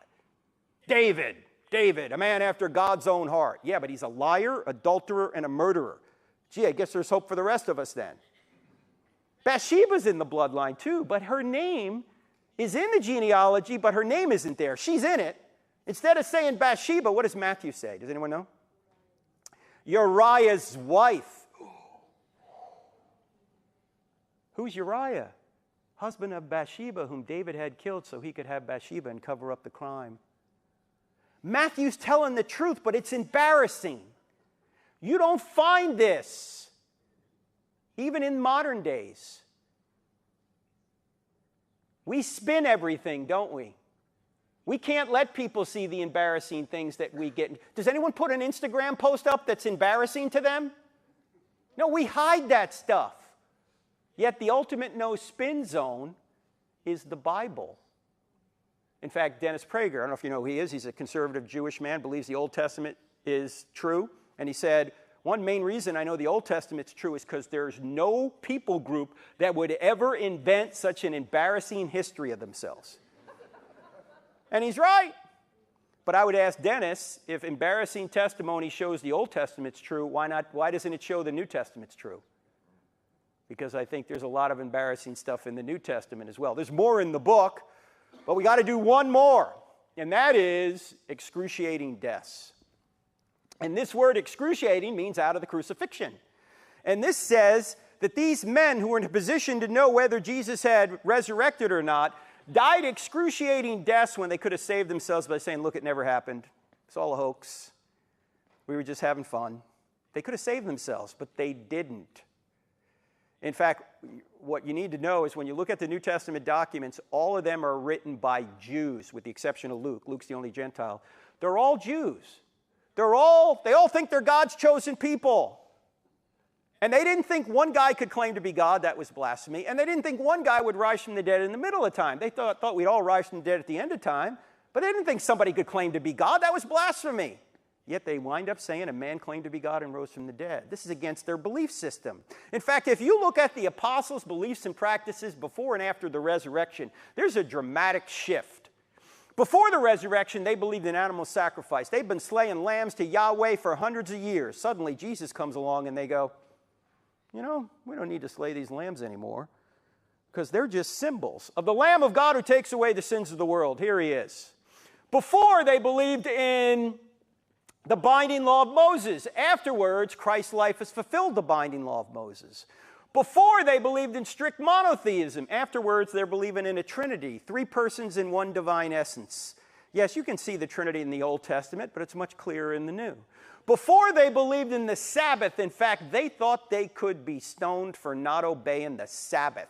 Afterwards, they're worshiping on Sunday, and Paul even says, don't let anyone tell you you have to obey any Sabbath or festival day. In fact, out of the 10 commandments, 9 of them are repeated in the New Testament as binding on Christians. 1 isn't. Which one? Keep holy the Sabbath. Why? Because the Sabbath has arrived. Jesus is our rest. We rest in him. Before, they believed in a conquering Messiah. Afterwards, a sacrificial Messiah that would conquer later. Before, they believed in circumcision. Afterwards, they believed in baptism and communion. Now, before we go any further, let's go back to embarrassing testimony for just a second. Let me ask you guys a question. Does anybody in here think that if you were making up a religion, that you would pick this as your symbol? What do I got to do to join your religion? What? No, I'm out. Forget it. Who's going to make this up? Now, ladies and gentlemen, what would cause these devout Jews who thought they were God's chosen people and had a relationship with Yahweh for 2,000 years to abandon everything on the left and adopt everything on the right virtually overnight? The only thing I can think of is what psychologists call an impact event. What's an impact event? An impact event is an event that occurs in your life that is so impactful, so dramatic, that it can turn you around 180 degrees just like that. Some impact events are so dramatic that although you might not remember what you had for breakfast this morning, you'll remember an impact event that happened 10, 20, 30, 40, 50, 60 years ago if you're old enough. There's only a few people in this room that could probably answer this question, but I'm going to ask it anyway. If you can remember where you were and what you were doing, November 22nd, 1963, hold your hand up and hold it up high. Ladies and gentlemen, you see these people with their hands up? These people are very old. November 22nd, 1963 is my earliest memory. I was 2 years old and 2 days. Yes, I'm 63 years old now. I know, I don't look a day over 62. In fact, when I turned 50, my wife was very encouraging. She said, honey, you're going to live to be 100. I said, how do you know? She said, because you look half dead already. Anyway, November 22nd, 1963, I'm a toddler. I'm 2 years old and 2 days. And my mother is sitting on an ottoman in our home in Wanamassa, New Jersey, in front of a black and white TV, weeping uncontrollably. Mommy, what's the matter? What's the matter? They killed the president. President Kennedy assassinated. President Kennedy was killed that day. It shocked me. I'd never saw my mother cry. She was inconsolable. It's my earliest memory. I can still see her in my mind right now when she was 26 years old, sitting on that ottoman. She's 87 now, but I can see her in my mind at 26 years old. I don't remember anything before that, and very little after that. Where were you when the second plane hit the tower? I was in my home in near Charlotte, North Carolina. I had the TV on behind me. I was on the phone talking to a pastor on the north side of Charlotte, and we were talking about what the topic would be if I came to speak at his church. And I said, do you have the TV on? He goes, yeah. I said, well, maybe a Cessna hit the World Trade Tower. And we're talking, and suddenly he screams into the phone. He goes, the second tower just got hit. I turned around, looked at the TV. The second tower's on fire. I said, was it a Cessna? He goes, no. It looked like a United plane. It was a passenger plane. I said, you saw that? He said, it was just on live TV. I said, look, let me call you back. I hung up the phone. For some reason that morning I had CNN on, the communist news network. And I'm not making this up, but the commentator on CNN said, one has to think there's some sort of navigational error here. I said, navigational error? You dimwit.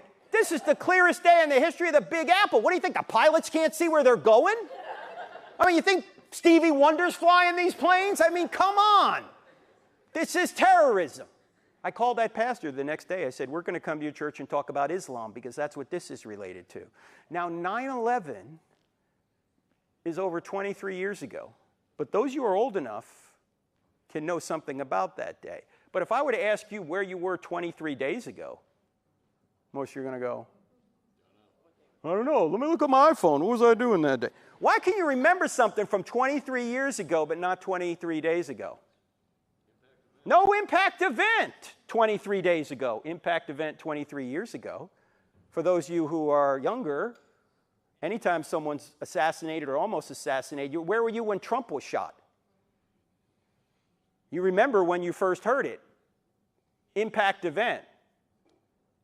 Do you think a resurrection would have been an impact event? Of course it would. You'd remember it. You couldn't forget that, right? I mean, if he really came out of the tomb and then taught for 40 days and did miracles, that's the only way I could figure out why they would have abandoned everything on the left and adopted everything on the right virtually overnight.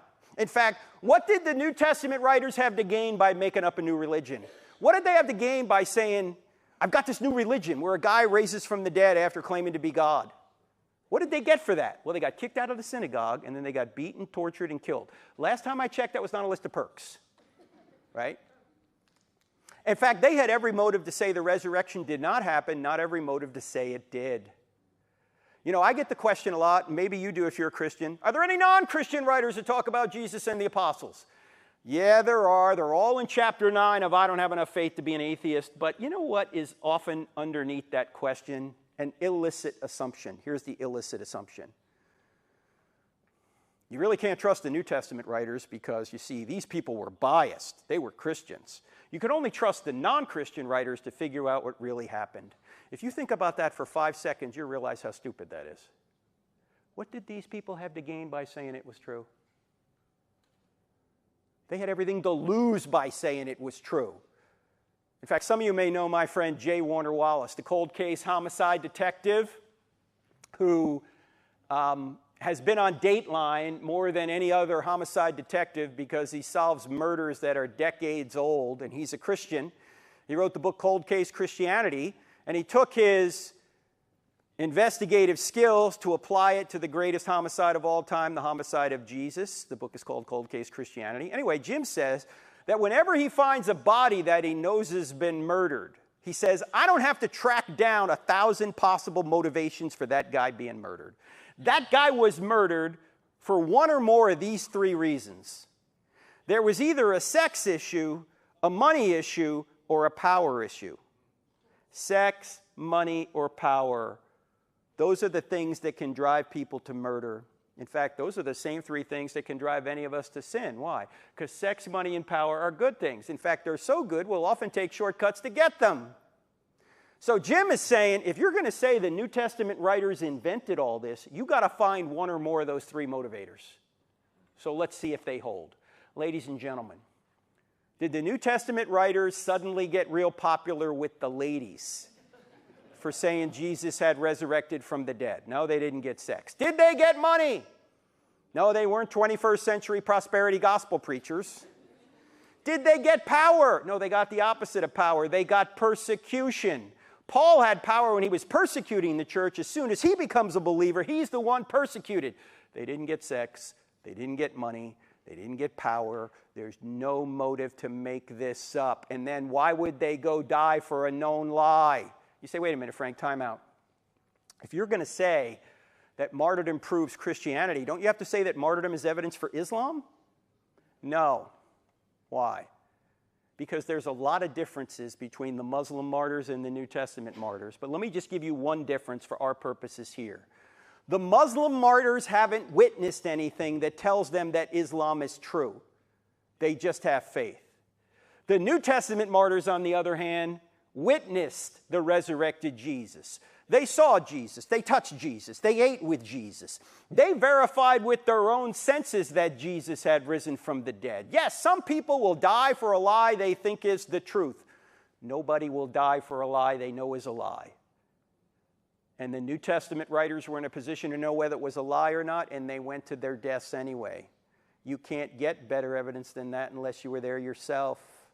Now, the last thing I'm going to say on this is going to sound like heresy to those of you like me who believe the Bible's the Word of God. But it's not. Stick with me. Christianity is not true because a series of documents we put under one binding we call the Bible says it's true. In fact, Christianity would be true if the Bible never existed. You say, how can that be? Ladies and gentlemen, do you realize there were thousands of Christians before a line of the New Testament was ever written? Why? Because they witnessed the resurrected Jesus, or they talked to people who had. They didn't read about it in a book. Christianity did not start with a book. Christianity began with an event, the resurrection. There would be no books written by Jews in the 1st century claiming a man claimed to be God and rose from the dead unless a man really did claim to be God and really did rise from the dead. In fact, we could put it this way. The New Testament writers did not create the resurrection. The resurrection created the New Testament writers. Now, thankfully, they wrote it down so we could know about it and orient our lives according to it. But if they had never written it down, it would have still been true. You guys see where I'm going with this? This is why if you're talking to somebody who's not a Christian, you ought not say, the reason you ought to believe Christianity is true is because the Bible says. He doesn't believe the Bible. That would be like a Muslim coming to you and saying the reason you ought to be a Muslim is because the Quran says. You ought to say, well, I don't believe the Quran. You got to give evidence that the Quran is true. You got to get evidence that the Bible is telling the truth. That's what we're trying to do here. Now, There's a lot more in the book, but let's sum it up. Does truth exist? If somebody says there's no truth, you're going to say, is that true? Does God exist? First argument. Cosmological. Second. Teleological. Third. Moral. From those three arguments, you get a spaceless, timeless, immaterial, powerful, moral, personal, intelligent creator who created and sustains all things. Are miracles possible? If God exists, miracles are possible. Greatest miracle in the Bible is creation. Genesis 1:1. Even atheists are admitting the evidence for it. And did Jesus rise from the dead? We've got evidence, I've only shown you 2 out of 10, that they're telling the truth. He really did rise from the dead. Now, if you want to go further, what you want to do is follow that QR code, because that QR code will give you the entire PowerPoint presentation. I showed you maybe, 40 slides today. The whole PowerPoint presentation is 362, okay? I'm going to send it to you in a PDF format, as well as a dozen other PowerPoint presentations. You can look at them at your leisure.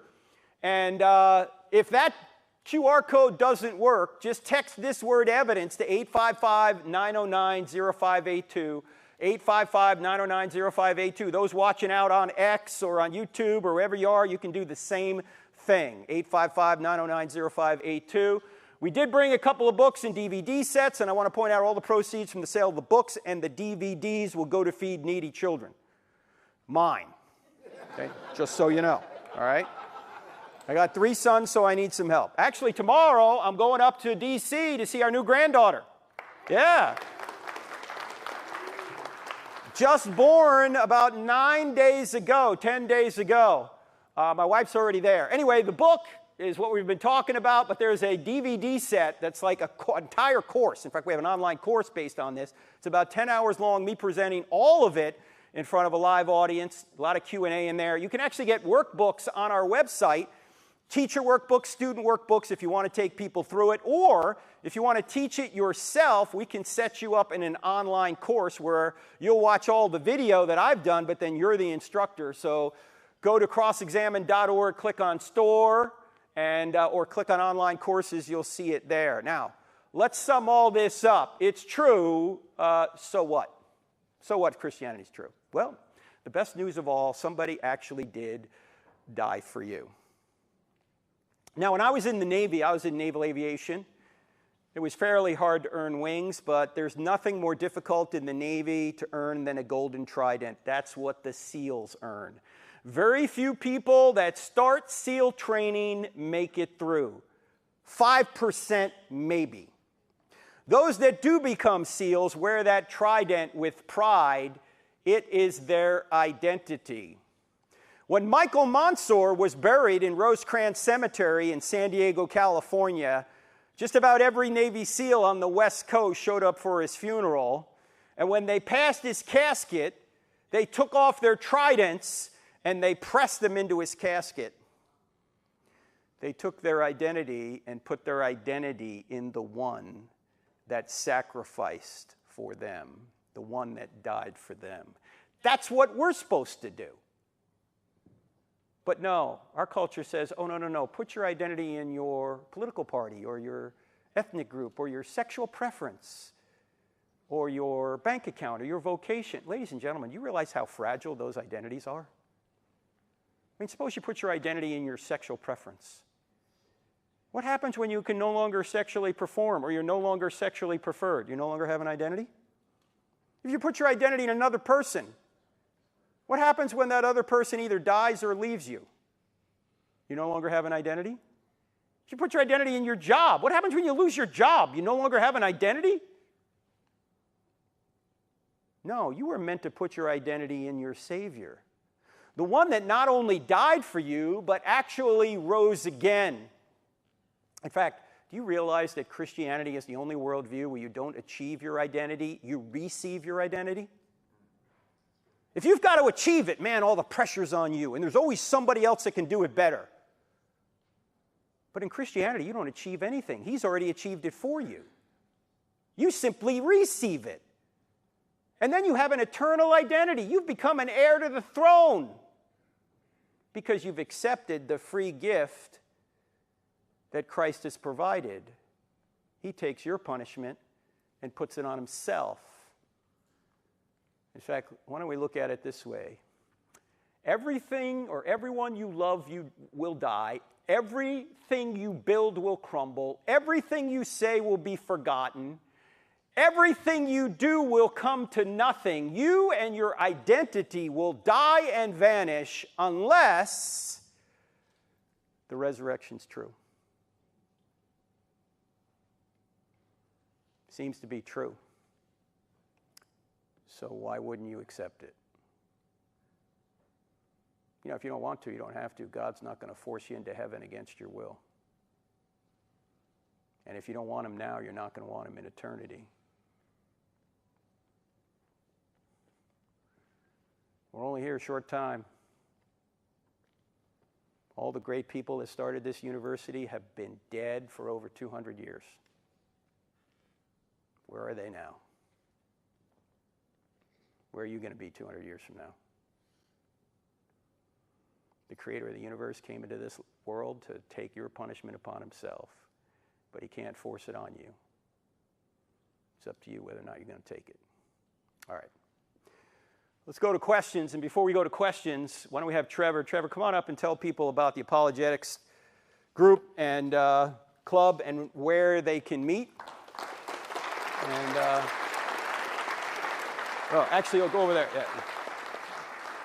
Because we don't want this just to be an event. If you want to get engaged here on campus and talk about arguments like this, there's a group you can join to do it. Go ahead, Trevor, tell them. So I'll make this quick so we can get questions, but we meet every Thursday in Washington 307, 5:15 to 6:15. And if you're interested in this type of conversation that Dr. Turek just went through, we do that all the time. So we'd love to see you there. We welcome people with questions. Just want to have good discussions, work through whatever worldviews, biases that we might have. All right, thank you. All right.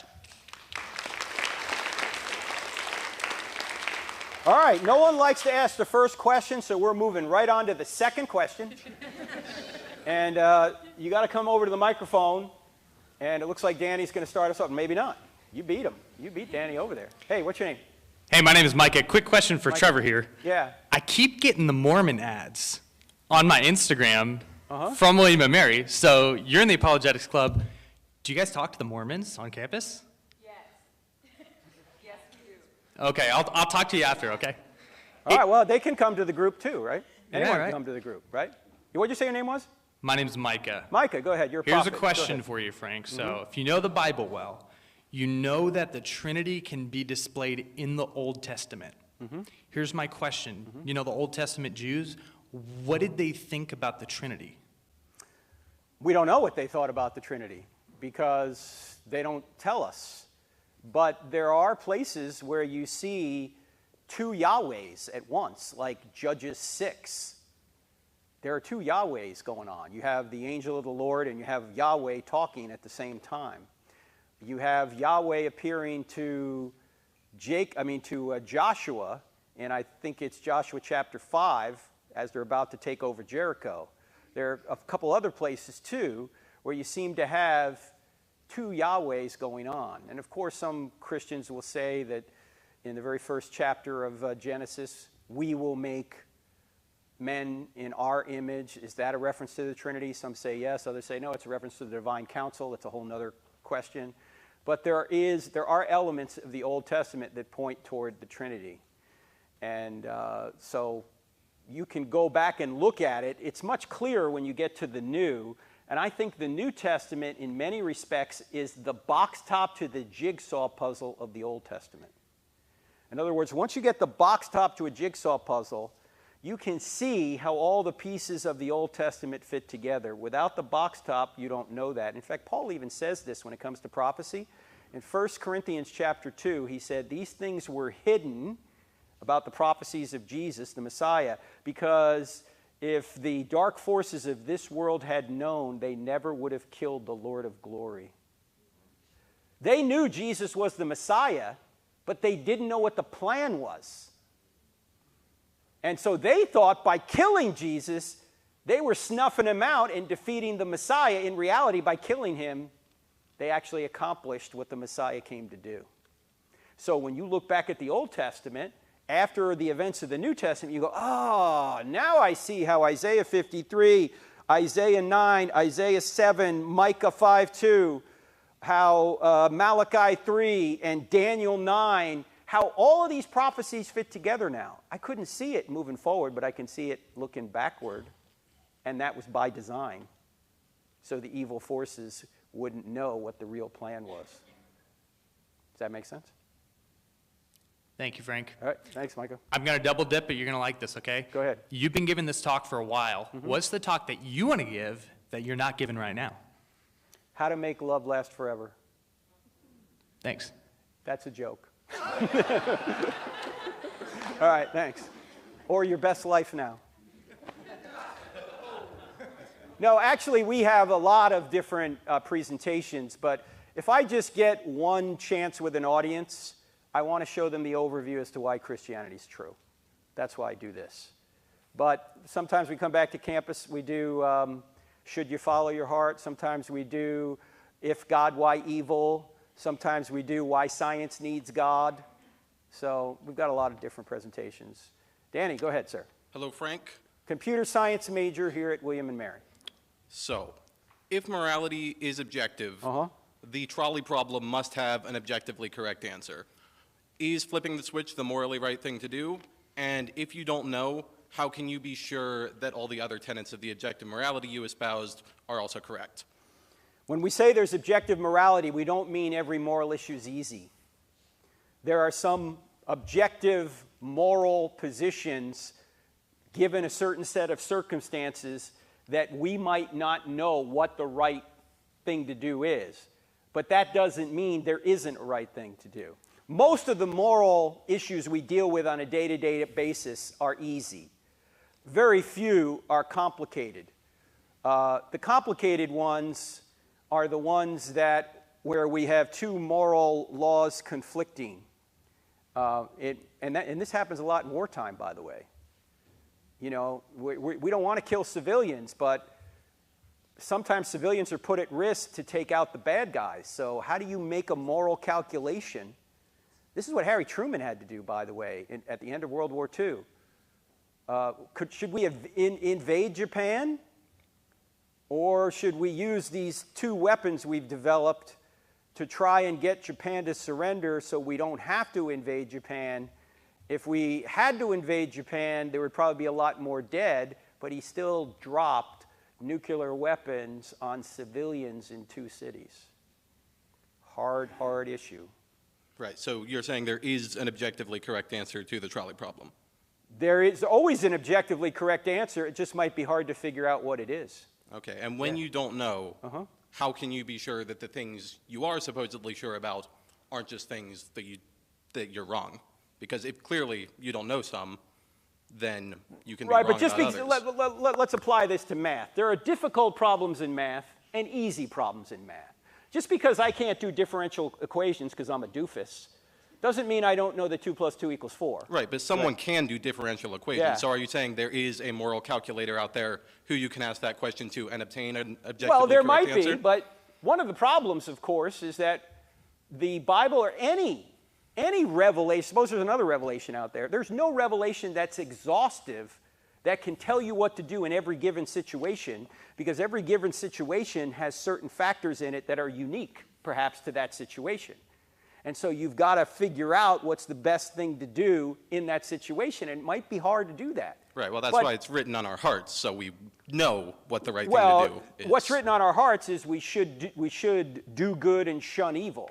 And on many issues, it's quite clear. We shouldn't murder, we shouldn't lie, we shouldn't steal, we shouldn't rape, obviously, okay? Those things are easy, but when you bring in factors like war, where there are so many different circumstances going on, and you're trying to find the fastest way to peace, because the objective of a war should always be to restore the peace. The question is, how do you do that when you have, we're experiencing this right now with Russia and Ukraine, right? How do you thread the needle on this without rewarding Putin's aggression, but also stopping the killing that has been the greatest number of people lost in Europe since Stalingrad, 1943? How do we thread that needle? People are working That's what I'm on it right asking you. now. I'm asking you how we figure out Yeah. those answers. Well, you try and restore the peace, and there's going to be give and take. There's going to be negotiations. There's got to be a way to do it, and that's what Trump is trying to do with Putin and Zelensky right now. And let's pray it happens soon. Because I think one thing we all know is that Ukraine is not going to beat Russia, but Ukraine might be able to resist Russia, but not forever. So is there a point where Ukraine can say, we're going to retain what we have, you're going to have Crimea and the Donbass, and we're going to put a DMZ zone, and we're going to be neighbors? Can we do that? Because we're just not going to keep killing one another. It's a hard problem. Yeah, I was asking about the trolley problem, not Ukraine, but that's definitely hard too. All right. Thanks, Danny. But again, notice, if there was no objective morality, we would say, it doesn't matter what you do. Why don't we nuke both countries? See, nobody says that. Why? Because we know how valuable life is. If life wasn't objectively good, there would be no dilemma. There'd be no difficulty. We'd say, just kill everybody. Let's just end the problem by killing everybody. We go, that's ridiculous, because we know life is valuable. Yes, sir, go ahead. Hello, Dr. Turek. My name is Gabriel. Hey, I'm Gabriel. an electronics technician in the Navy. Oh, I drove over like 2 hours to get here. oh, It was thank you, worth it. Gabriel. A Navy man. Thank you for your service, sir. Thank you for your service too. Oh, absolutely. Go ahead, sir. And my mom and I have been big fans of you for a long time, and I finally get the opportunity to ask a question. You know, my mom is a big fan of me, too. That's great to Funny hear. how that works. Go ahead. Yeah, my question, I don't know, it might be a silly one, but you know in Job 40 when he's like, take a look at Behemoth, which I made just as you, it eats like a grass, it eats grass like an ox, he has powerful loins and all that. I see a lot of people saying like he's describing a dinosaur or something, but I want to get your opinion on that. Yeah, I've seen people say that. First of all, some people say that in the behemoth in Job was a hippopotamus, but there was no word dinosaur until like the 1800s anyway. Yeah. And I know that some people will say, why doesn't the Bible talk about the dinosaurs? And my answer is, it does. They're called the land animals, okay? But the Bible doesn't talk about giraffes, and nobody says, why doesn't the Bible talk about giraffes, okay? Because, first of all, the Bible's not a book on taxonomy. The Bible is a book that is designed to get you saved and sanctified, according to 2 Timothy 3. There's no book in the world that can tell you everything about everything. The Bible is designed to get us saved and sanctified, and it gives a basic history of how we got the Messiah. It's really about Jesus. It's tracing that bloodline. So it tells us of the creation story, but it doesn't tell us every particular animal that was created. No book could do that. Even a book on taxonomy couldn't do that. Does that make sense? Yeah, so you just think it was like some random creature? Like, Oh, Behemoth? yeah.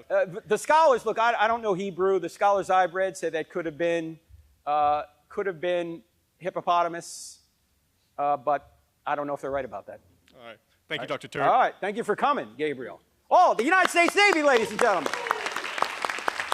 Anchors away. Okay. Yes. Hey. Hello. Hey, check out that T-shirt, the Mere Christianity T-shirt. We have a comic book. People always say, hey, Frank, the book's 400 pages. Can you write it one shorter? So we wrote a comic book. It's called Mere Christianity, or the 4-point case for Mere Christianity. She's wearing the T-shirt right there. It's not up here, but hey, what's your name? Hi, Mr. Turek. My name's Abby. I'm 11. I go to Norfolk Christian Schools. My question is, why does God create people that he knows will not believe in him? Excellent question, Abby. You know, the kids always have the best questions, and we're out of time. Okay. First of all, God knows all things, and he knew that we would be here talking about this. He also knew that, say, someone like Richard Dawkins wouldn't believe, at least to this point. I pray one day Richard does become a believer. And say someone like Billy Graham, the great evangelist, would believe. So why did he create Richard Dawkins at all? Right? That's a good question. Well, first of all, when God creates a universe, he knows how it's going to turn out because he knows all things.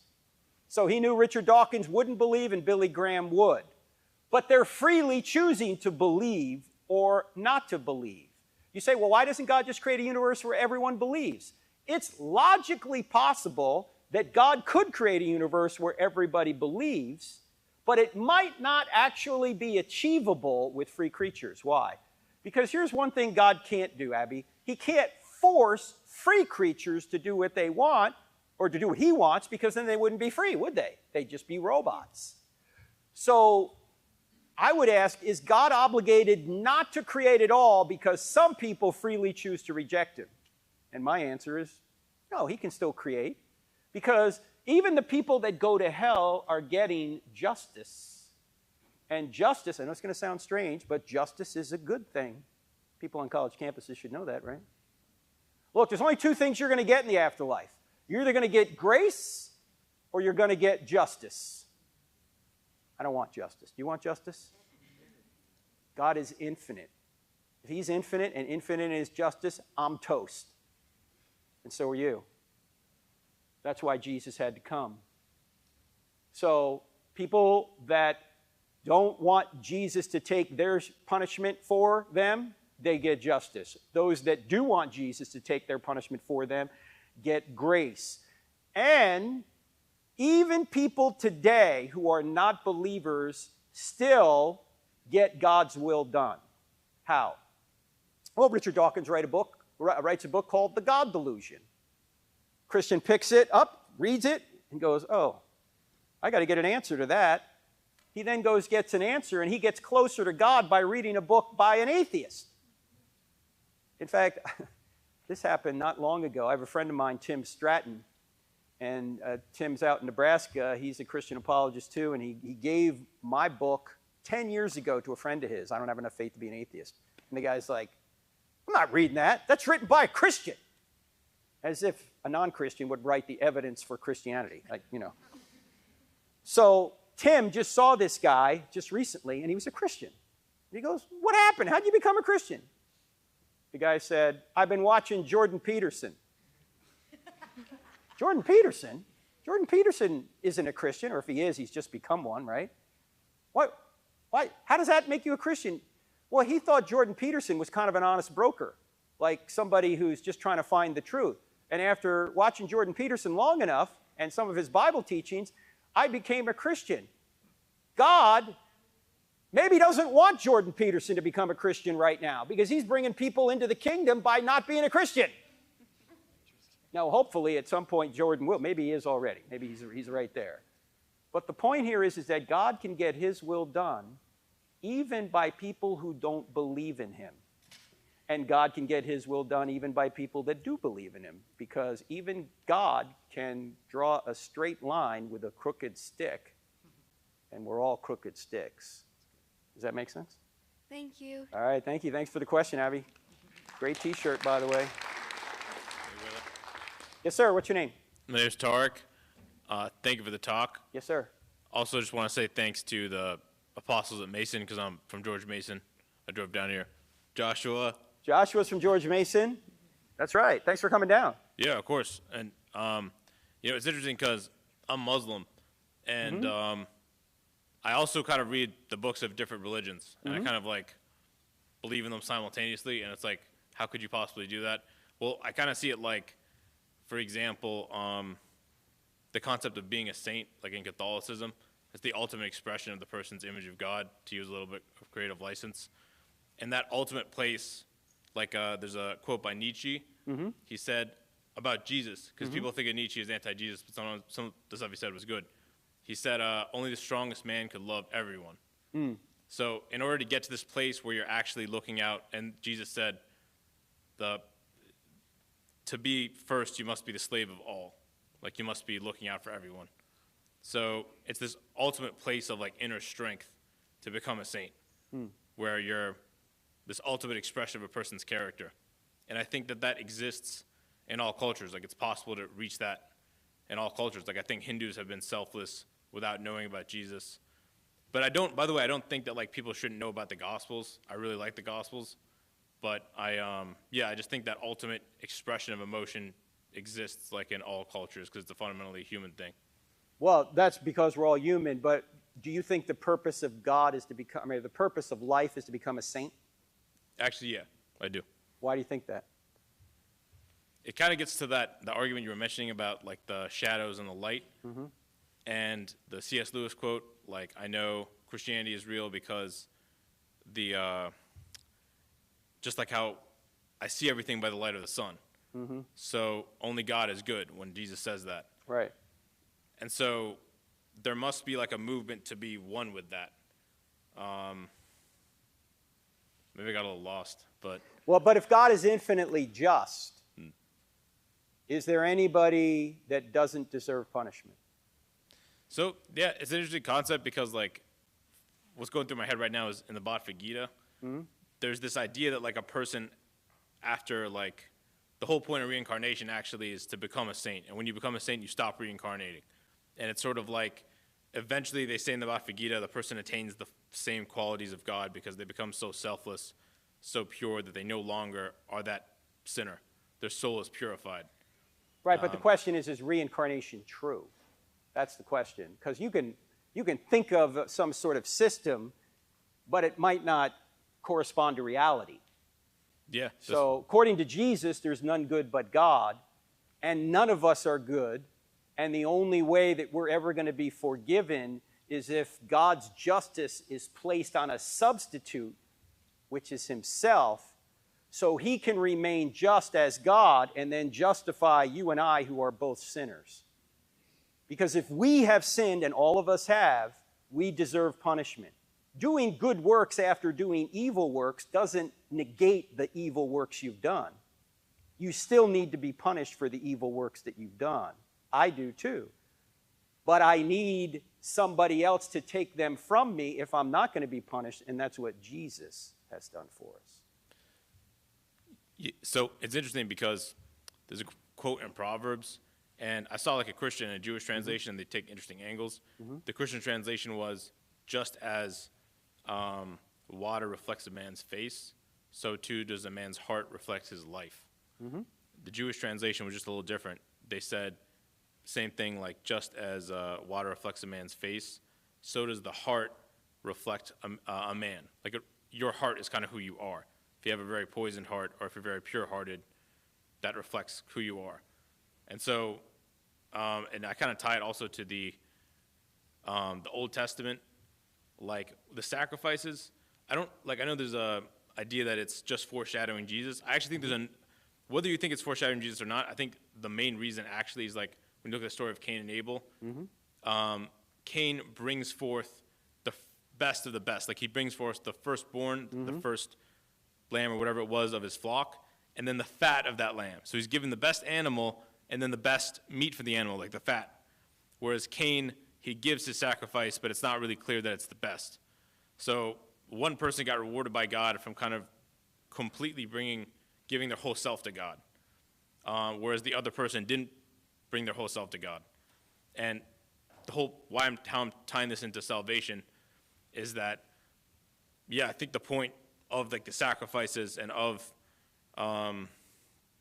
just life in general is to enhance the heart, enhance the self, to the point where we become the best version of ourselves. And then, yeah, you mentioned something about reincarnation, but I can get to that. I was going to say, though, the problem is that the Bible, I think, gets the heart right. It says it's deceitful and wicked. Who can know it? And Jesus says it's not what goes into a man that makes him unclean, but what comes out of a man, what comes out of his heart, where he talks about sexual immorality, theft, adultery. He goes through a bunch of sins.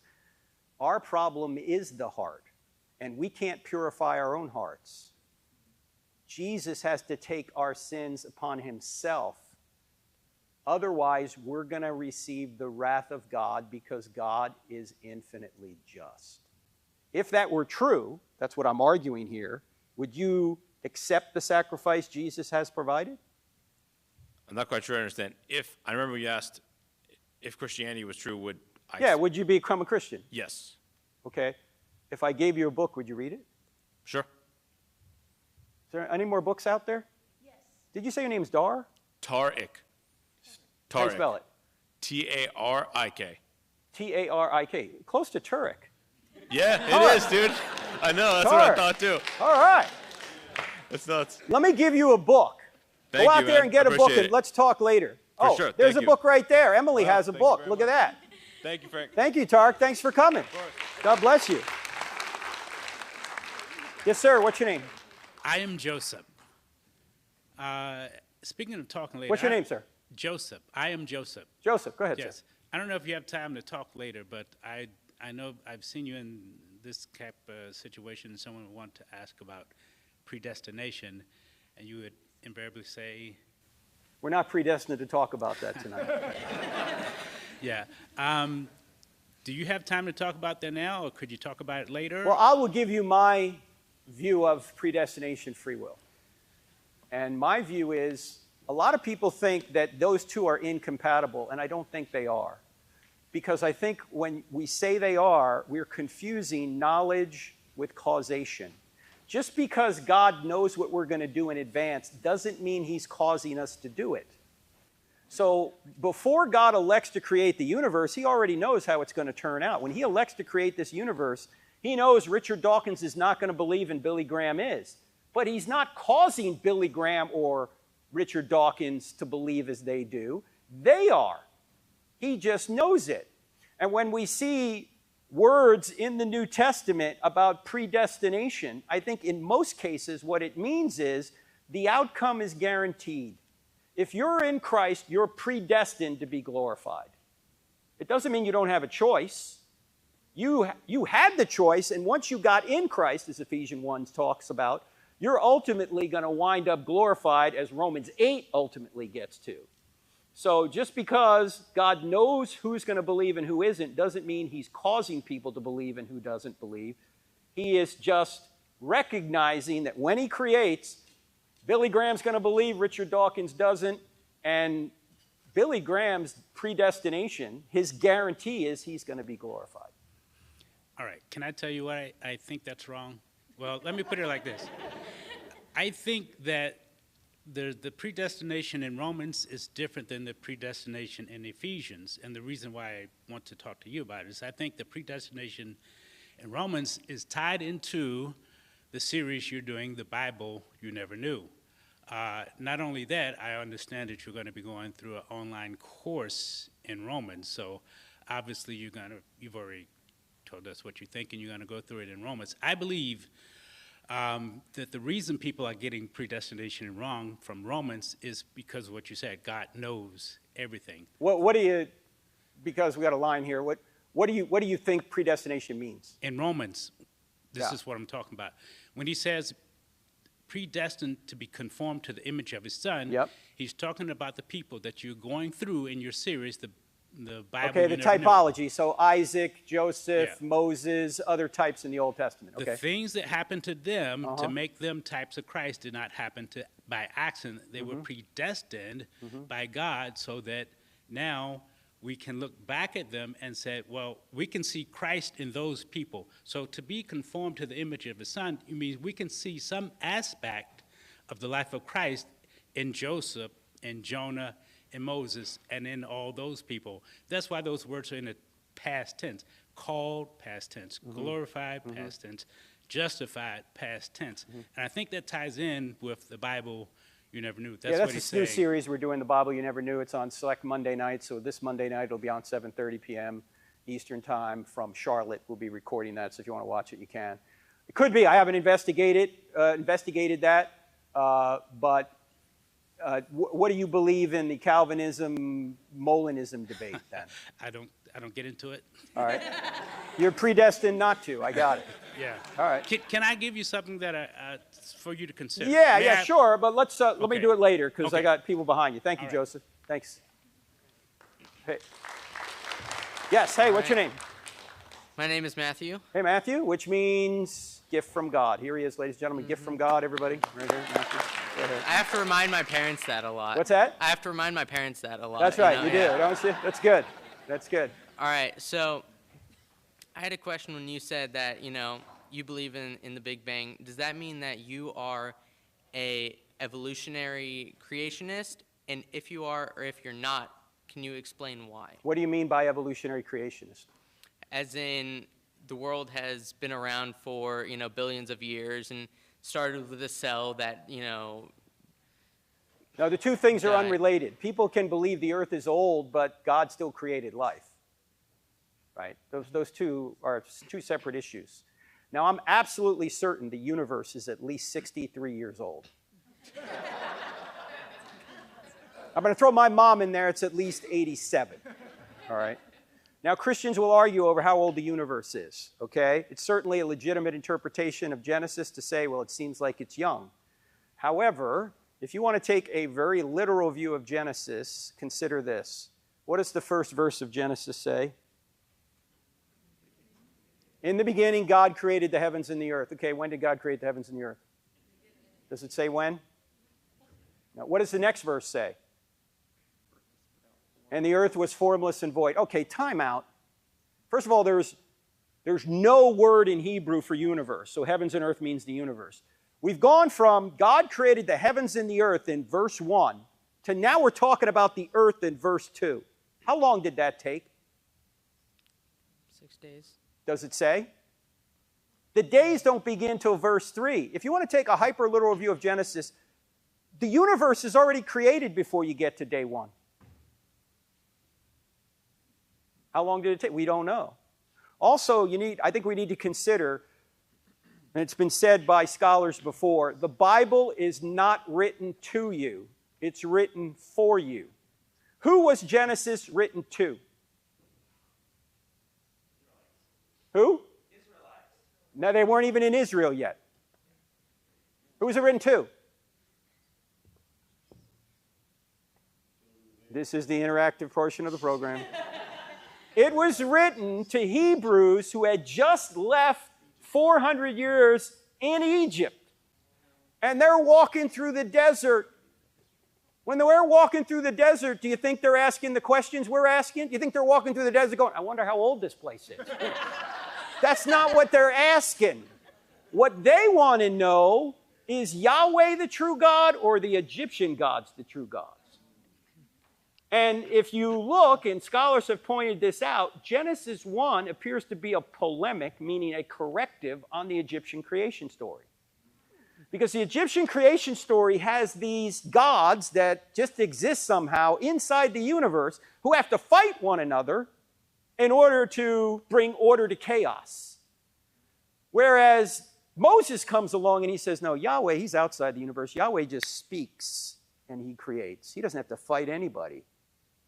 He just creates and brings order to chaos. And so scholars have pointed this out, that this appears to be a polemic against the Egyptian creation story. What we want to do is we want to read Genesis with modern eyes as if it's written to us. It's not written to us. It's written for us. We've got to transport ourselves back to the time in order to understand it. We can do that because we can understand their culture. They can't understand ours. You think, what would happen if God had said, here's how the universe began, and he started to use a scientific way of explaining how the universe began? Would anybody walking through the desert 3,400 years ago go, got it? No. So he can say that God created the heavens and the earth, and somebody walking through the desert at that point would know what that meant, but he's not going to give a scientific explanation of how we got here in all that detail. Okay. That make sense? But are you trying to say that the idea of these beings, dying over and over again until they become a cow, or, until a chicken becomes This has nothing to do with biology. We're talking about the creation of the universe. Biology is another question. There are three great historical questions that Christians and non-Christians argue over. What created the universe? What created the first life? What created subsequent life forms? Those are the big three questions. And they're not necessarily related. You could have different views on all three of those. Some people think, well, if you think the universe was created billions of years ago, you automatically have to believe in evolution. No, you don't. Who said? Okay? I don't believe in evolution, not macroevolution. I believe microevolution is true. I think there are problems with macroevolution that don't work out, okay? So you've got to take those questions individually and see what makes the most sense. But then how could God create a perfect world where beings would be born and die? Because I believe that the first death in the world, the universe, was from God killing whatever animal to clothe Adam and Eve.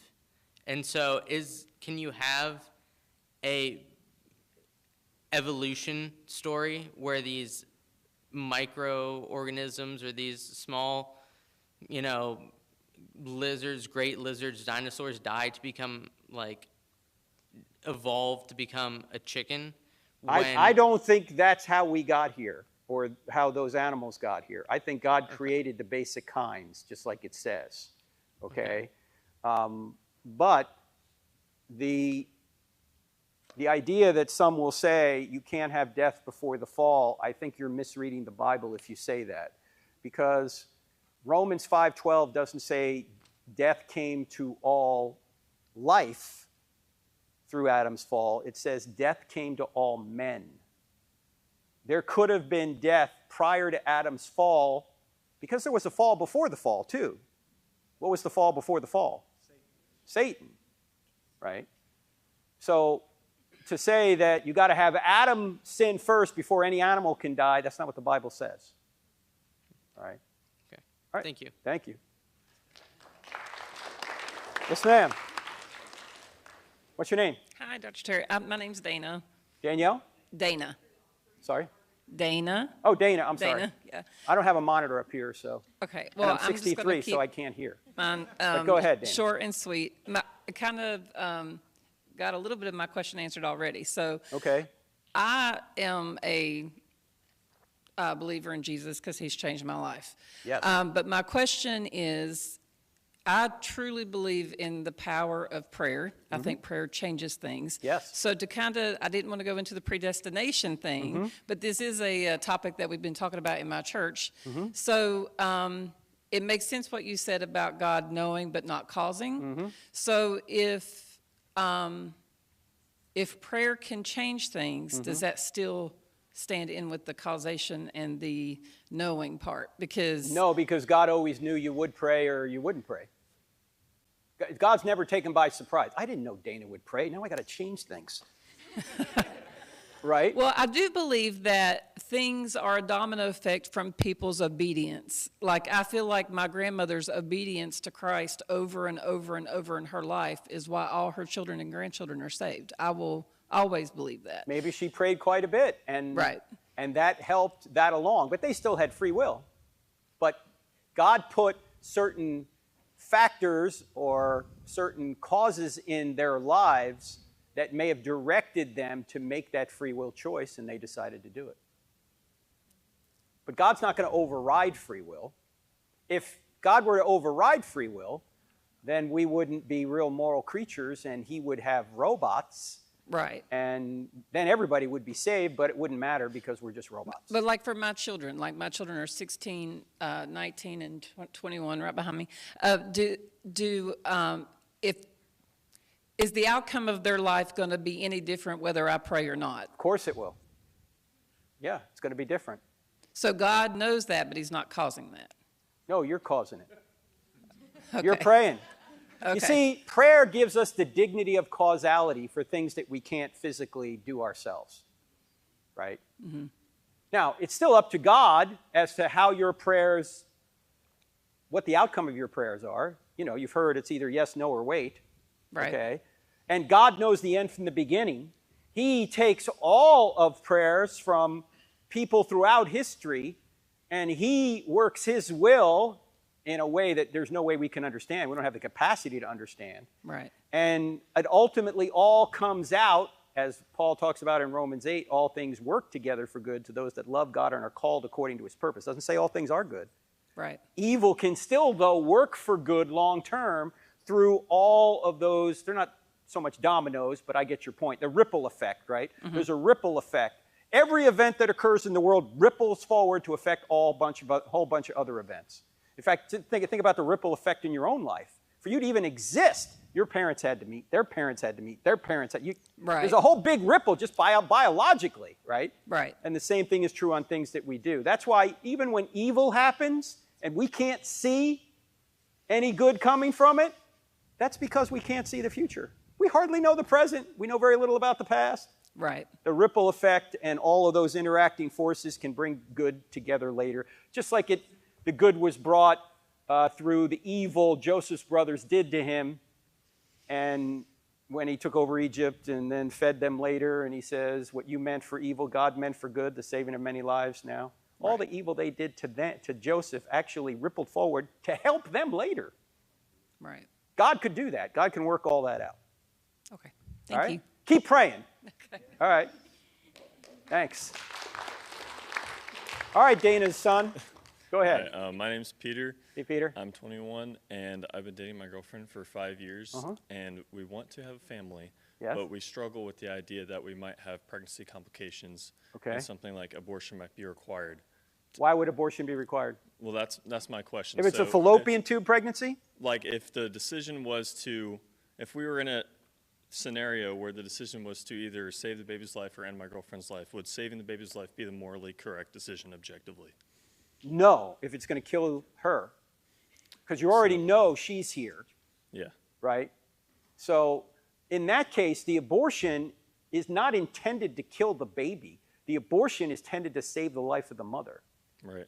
And if there's a fallopian tube pregnancy, the baby's not going to make it anyway. That abortion is designed to save the life of the mother, not to kill the child. So if that were to happen, that's a perfectly legitimate instance of abortion, like the only one. Okay. Because the intention is not to kill the baby, the intention is to save the mother, and the only way to save the mother is to take the baby out of the fallopian tube. Thank you. All right, great question. Yes, sir. Hello. I was wondering about something that Paul said in one of his letters. He said something to the extent of like striving for the prize because he had not yet attained it. Right. Is he, I would assume that he's not talking about salvation because it's already won, or is it talking about salvation? I don't think he's talking about salvation, but he is talking about rewards. Because you're saved by grace through faith, but you're going to be rewarded or lose rewards based on the good works or bad deeds you do. Paul talks about this in 1 Corinthians 3. Why? Because that's what justice is. That there will be people in heaven that have more rewards than you have or I have because they did more good, and that's just. There will be people in heaven that have lost all their rewards because although they made it into heaven with the clothes just singed off their backs, as Paul puts it, because they did evil, they're still in heaven, but they don't have the kind of rewards that people who did good and were saved had done. Just like there's going to be levels of reward in heaven, there's going to be levels of punishment in hell because that's what justice demands. Thank you. All right, great question. All right, here's Katie. She knows everything about William and Mary, so she's not asking me a question, I'm asking her questions. No, go ahead. Hi, Dr. Turek. Thanks so much for coming and speaking to us. I helped start and currently help lead the Apologetics Club because I want to soberly examine the tenets of the Christian faith. Get a little closer to the mic if you would. I want to soberly examine the tenets of the Christian faith. Is this stuff true? And so for that reason, some of my atheist and agnostic friends and members of the Apologetics Club are some of my favorite members of the Apologetics Club because they keep us honest. So in the spirit of keeping us honest, I'd like to ask you a question that one of my atheist friends asked me. Okay. In your explanation of the moral argument, you refute maybe the claim that Christians are hypocrites, and this may invalidate No, I didn't mean to refute it. We are hypocrites. Sure, sure. Yeah. You refute the idea that Christians being hypocrites invalidates Christianity. Right. My atheist friend asked me, well, you use the example of, you'd expect to find fat people in a gym. Sure, fair enough. You expect to find hypocrites in a church. It's a hospital for hypocrites. Well, 40 years later, if the fat people are still fat, and the sick people are still sick, and the hypocrites are still hypocrites, that seems like a bad gym, a bad hospital, and a bad religion. And especially we in the tail end of the Bible Belt, we see the hypocrites stay hypocrites, and the sick people stay sick. So I think this is a fairly formidable argument against the validity of Christianity, because shouldn't Christians on aggregate be better in some quantifiable way than non-Christians? No. In fact, I just did a whole podcast on this a year ago, and I'll give you a couple of highlights from it. First of all, Jesus says, to whom much is given, much will be required, right? What does that mean? Well, he who has more knowledge and more talents will be judged at a greater level than those who have less. First of all, Christianity attracts not the people that have it all together. Christianity tends to attract the people that know they need a Savior.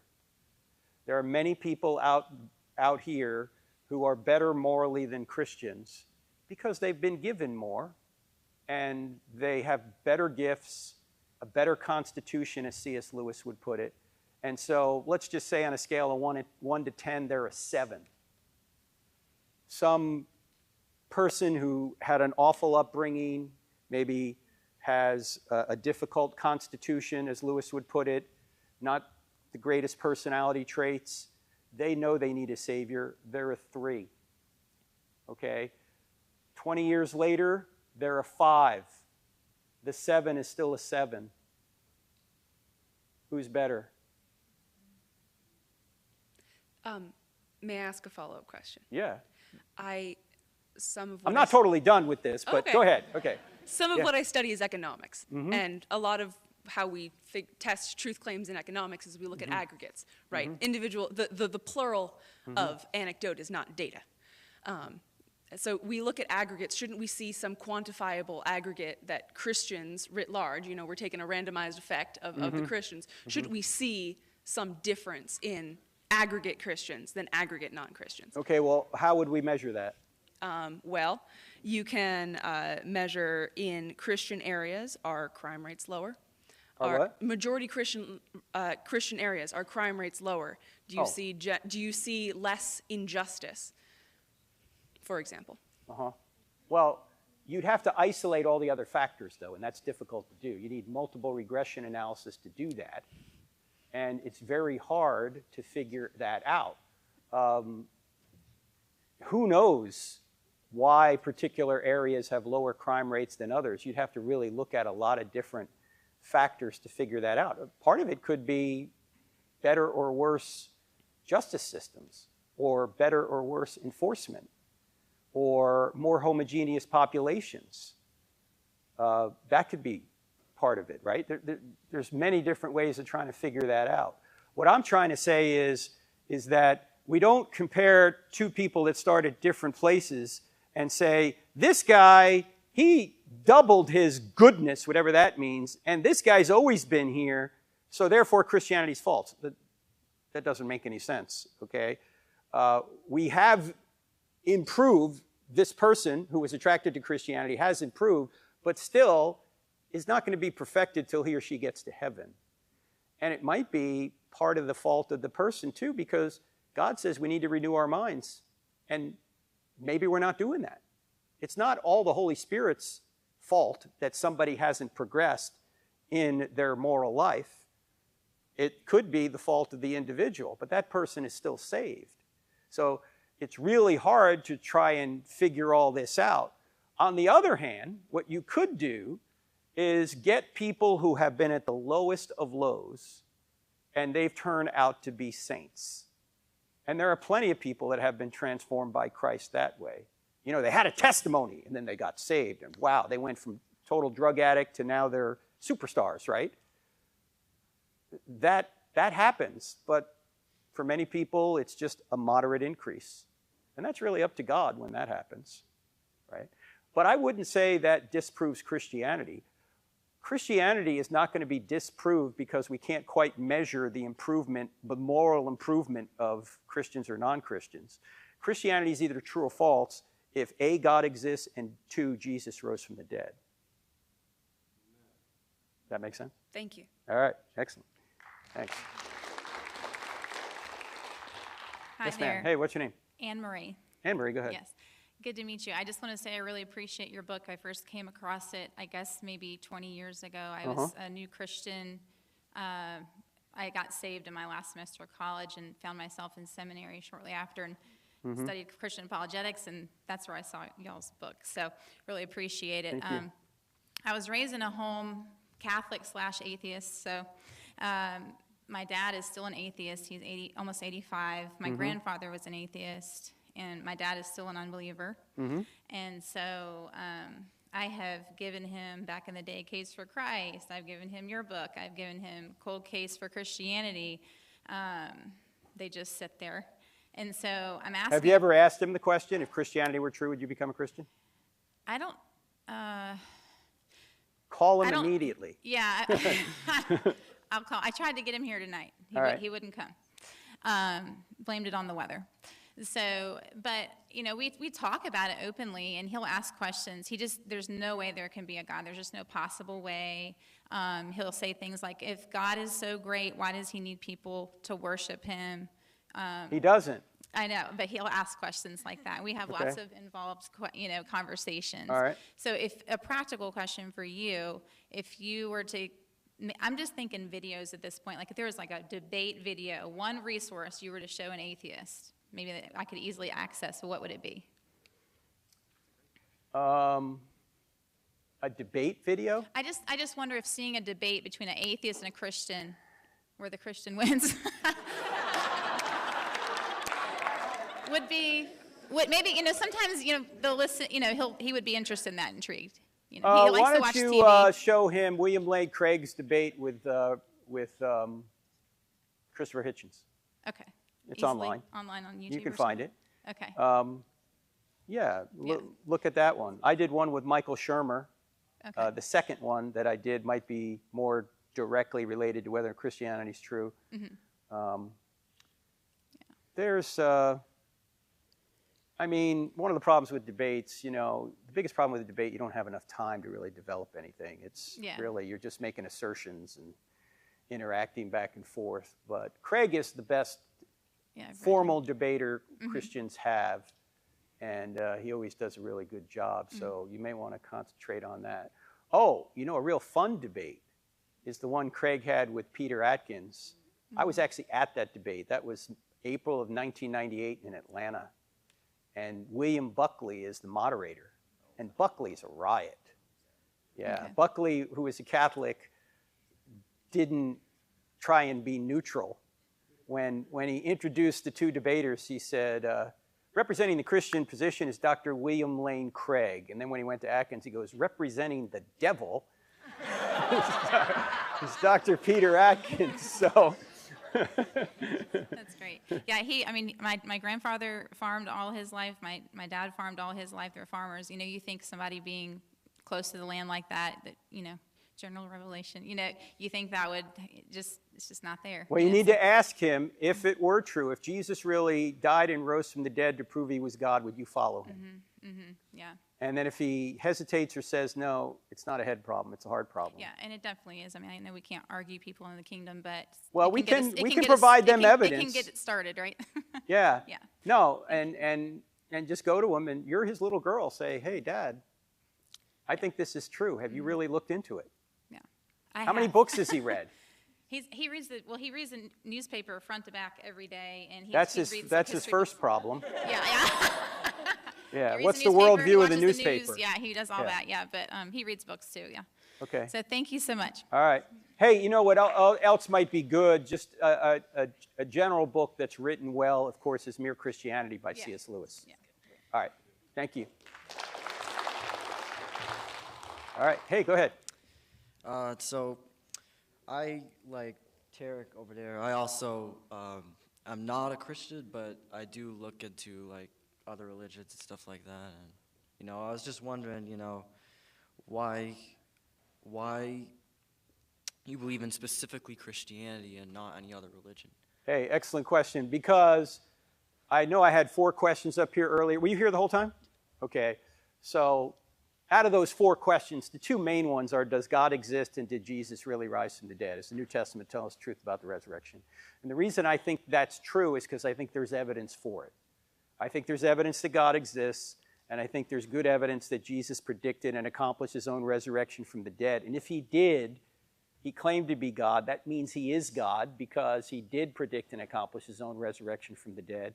And then, as a result of that, if he's God, whatever he teaches is true, Jesus taught the entire Old Testament is the Word of God, and he promised the New Testament. And you say, why trust Jesus? And I say, look, I just have a personal policy. If somebody predicts and accomplishes his own resurrection from the dead, I just trust whatever the guy says. Okay, so that's how I think the Bible's the Word of God. And there's more argumentation than that. It's on Jesus' authority. If he really died and rose from the dead, predicted and died and rose from the dead, he's God. And so I'm trusting in him. And there's a whole bunch of other, he's the most unique individual in all of history. He is the most influential human being in all of history. Why is he the most influential human being in all of history? It's not just what he said and talked about, it's what he actually did. You know, there's been other people that have said they were God. There's been other people that said they've risen from the dead and they hadn't. He really did rise from the dead. That's why I think he's God and Christianity's true. If that were true, would you believe it? If any other religion were true, would you believe it? Sure, if it were. The question is, what is the other religion? Say Hinduism. If it were true, the problem with Hinduism is it's non-theistic. And I think there's a lot of evidence that God does exist. So while Hinduism may have some things that are true about it, when it comes to the existence and nature of God, I don't think they have that right. So when I say Christianity is true, I'm not saying that all non-Christianities are completely false. I'm saying they're false where they disagree with Christianity. Like Islam gets some things right. They believe in a God. They have different nature. They think God's monotheistic rather than triune. They believe in prayer. They believe, just like Christians, you ought to give 2% of your income.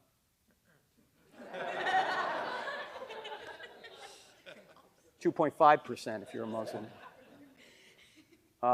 They believe Jesus is going to judge in the end. In fact, they believe Jesus is sinless, that Jesus was a prophet. They believe that Jesus was virgin born, that Jesus did miracles. The Quran says all this. They just don't think he's God. Okay, so there are things that almost every world religion gets right, but where they differ from Christianity, I think they're wrong because I think there's evidence that Christianity is true. Thank you. Is the answer yes? Yes. If I gave you a book, would you read it? Yes. Boom! Sold! Are we out of them? Okay, we gave him my dad's book that he bought, so we reserved one out there for my dad to get because he already bought his. So, thank you. Ethan's gonna go get one. All right. Hey, don't go anywhere. Don't go anywhere. I'm running out of books. All right. Yes, sir. Go ahead. Hi, my name's Peter. Hey, Peter. It's great to meet you. You too, sir. I'm a bit nervous. Sorry. By the way, this is like the third Apostle Peter we've seen. Well, that Peter's my son. So. Oh, all right. Which Peter? What? Which Peter? Yeah. Oh, all right. Oh, okay. It's the whole family's asking questions now. Yes, go ahead, sir. I told him they had to have a question when we came. So. Yes, sir. Go ahead. So, actually, it's kind of like, I kind of have two questions. But go ahead. The first one is, if you're a Christian and you want to have a family, and you're risking your child not becoming a believer, so why would you have kids to begin with? Because God tells us to have kids, and secondly, justice is still a good thing. Even if they are not saved ultimately, they've made their choice. We don't want them to get justice, but justice is still a good thing. So you would have kids to begin with because it's a command? Of course it's a command. We wouldn't be here if we didn't obey the command, right? Okay. And God gives us free will because free will is the only way we can love. If we don't have free will, then we're robots, and then we're not this immoral world anymore. So God gives us free will, which opens up the possibility we can do evil, but it also allows the possibility for love. Right. And love is worth risking rejection. Okay. And the second, because I've watched a lot of your videos, when's the last time somebody had an original question you hadn't heard before? My wife has them every day. No, I mean in like this scenario. Like there's always nuances to questions. You know, I mean, you get similar questions over and over again, but there's always nuances to questions. In fact, I think if you had to categorize questions, We have them on our app, the Cross-Examined app. In addition to the 4 questions we went through to show that Christianity is true, if you say Christianity is true, you're going to get 4 objections that are in these 4 categories. I should say 4 categories of objection. They all begin with the letter E. You're going to get questions on evolution, like we already had. You're going to get questions on ethics, like, you know, what about God killing the Canaanites or slavery or LGBTQ issues or you know, whatever. You're going to get questions on evil. If there's a good God, why is there evil? And you're going to get questions on eternity, like we had today about, well, why would God create people he knew would go to hell?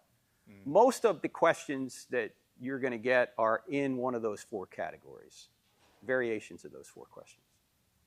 All right? Okay. Thank you. Thanks, Peter. All right. Yes, ma'am. What's your name? My name's Ashley. Ashley, are you in any way related to Yes. to Dana? And the Peters, yes. And the 2 Peters? Yes. Hey, how are you? Good. My question is, I actually just thought of it. I wasn't actually going to say anything, but I recently had a fallout with a friend because just of a lot of things, but she was a non-believer and I'm a Christian. And I had a really hard time with letting go of the friendship because I felt I was failing her as a Christian because she would refuse to believe.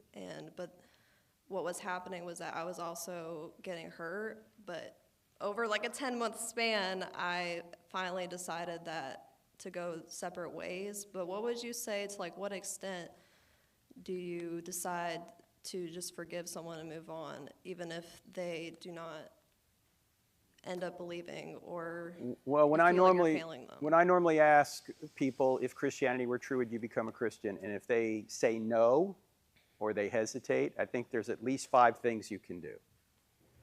Number 1, you can pray, right? You should always pray. Yeah. Number 2, you can love them, which doesn't mean you approve of everything they do, as we mentioned earlier. It means you're seeking what's best for them. Right. Number 3, you can ask questions when you have an opportunity, questions that will either highlight their beliefs so you can find out why they believe what they believe and might help them realize that what they believe isn't true, or questions that highlight that Christianity is true, right? Mm-hmm. You can also, I got 3, it's getting late. You can ask questions, you can, I'm forgetting the 4th one that I normally say, but you can also, plant seeds. You can plant seeds every now and then, right, that show them Christianity is true, maybe their worldview is false. You can't do that too much, you get annoyed, but you know, every once in a while. And then the 5th thing you can do is wait. Why wait? Yeah. Because why do we expect everybody to agree with us as we believe right now? Right. Right. You shouldn't expect people to agree with you. I mean, people will sometimes say to me, hey, Frank, you know, sometimes students get a little obnoxious. Hasn't happened tonight, but sometimes they get a little obnoxious. Why don't you get mad at them? And I say, why should I expect them to agree with me? Yeah. I mean, I'm 63. When I was 23, I didn't agree with my 63-year-old self. Right. So why should I expect someone 23 now to agree with me? I don't know their background. I don't know what they've read, what they haven't read, how they were treated, what kind of history they have. I have no idea. Yeah.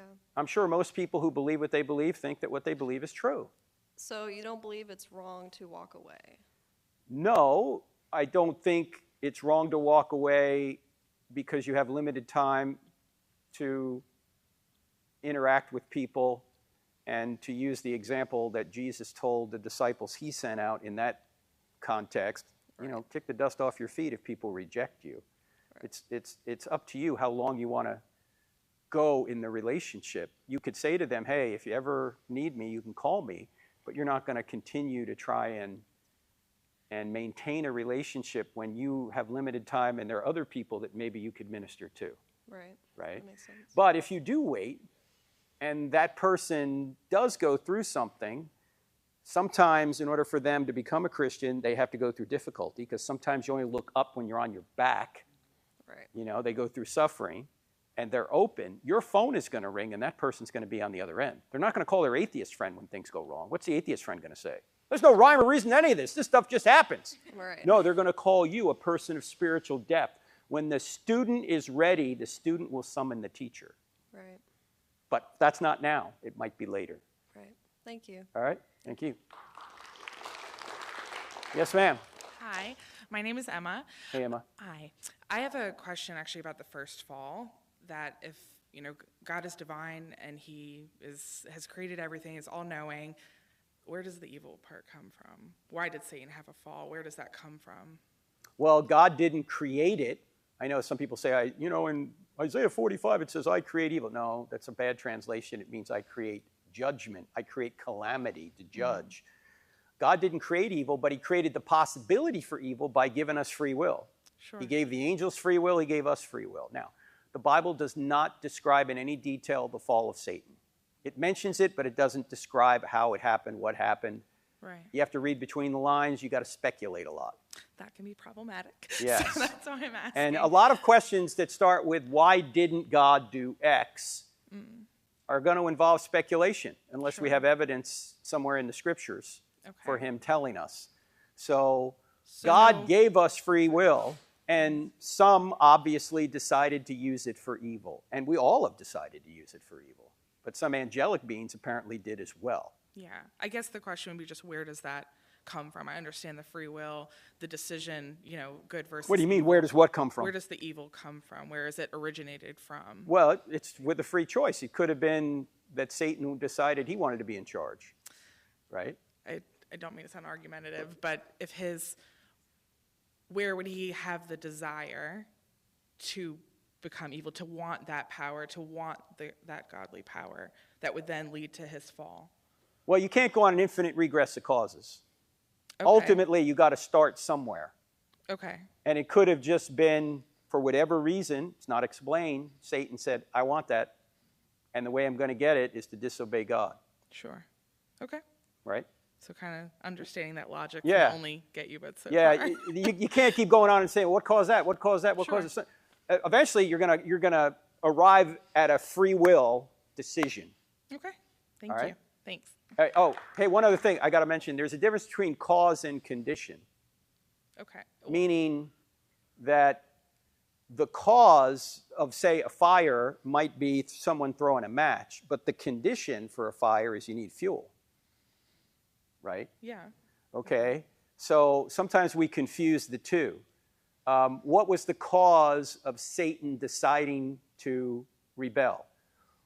We don't know because it's not explained, but maybe the condition was he saw something he wanted, and then he decided he wanted it to get it. All right? Yeah. I got Okay? it. Thank you. All right. Thank you. All right.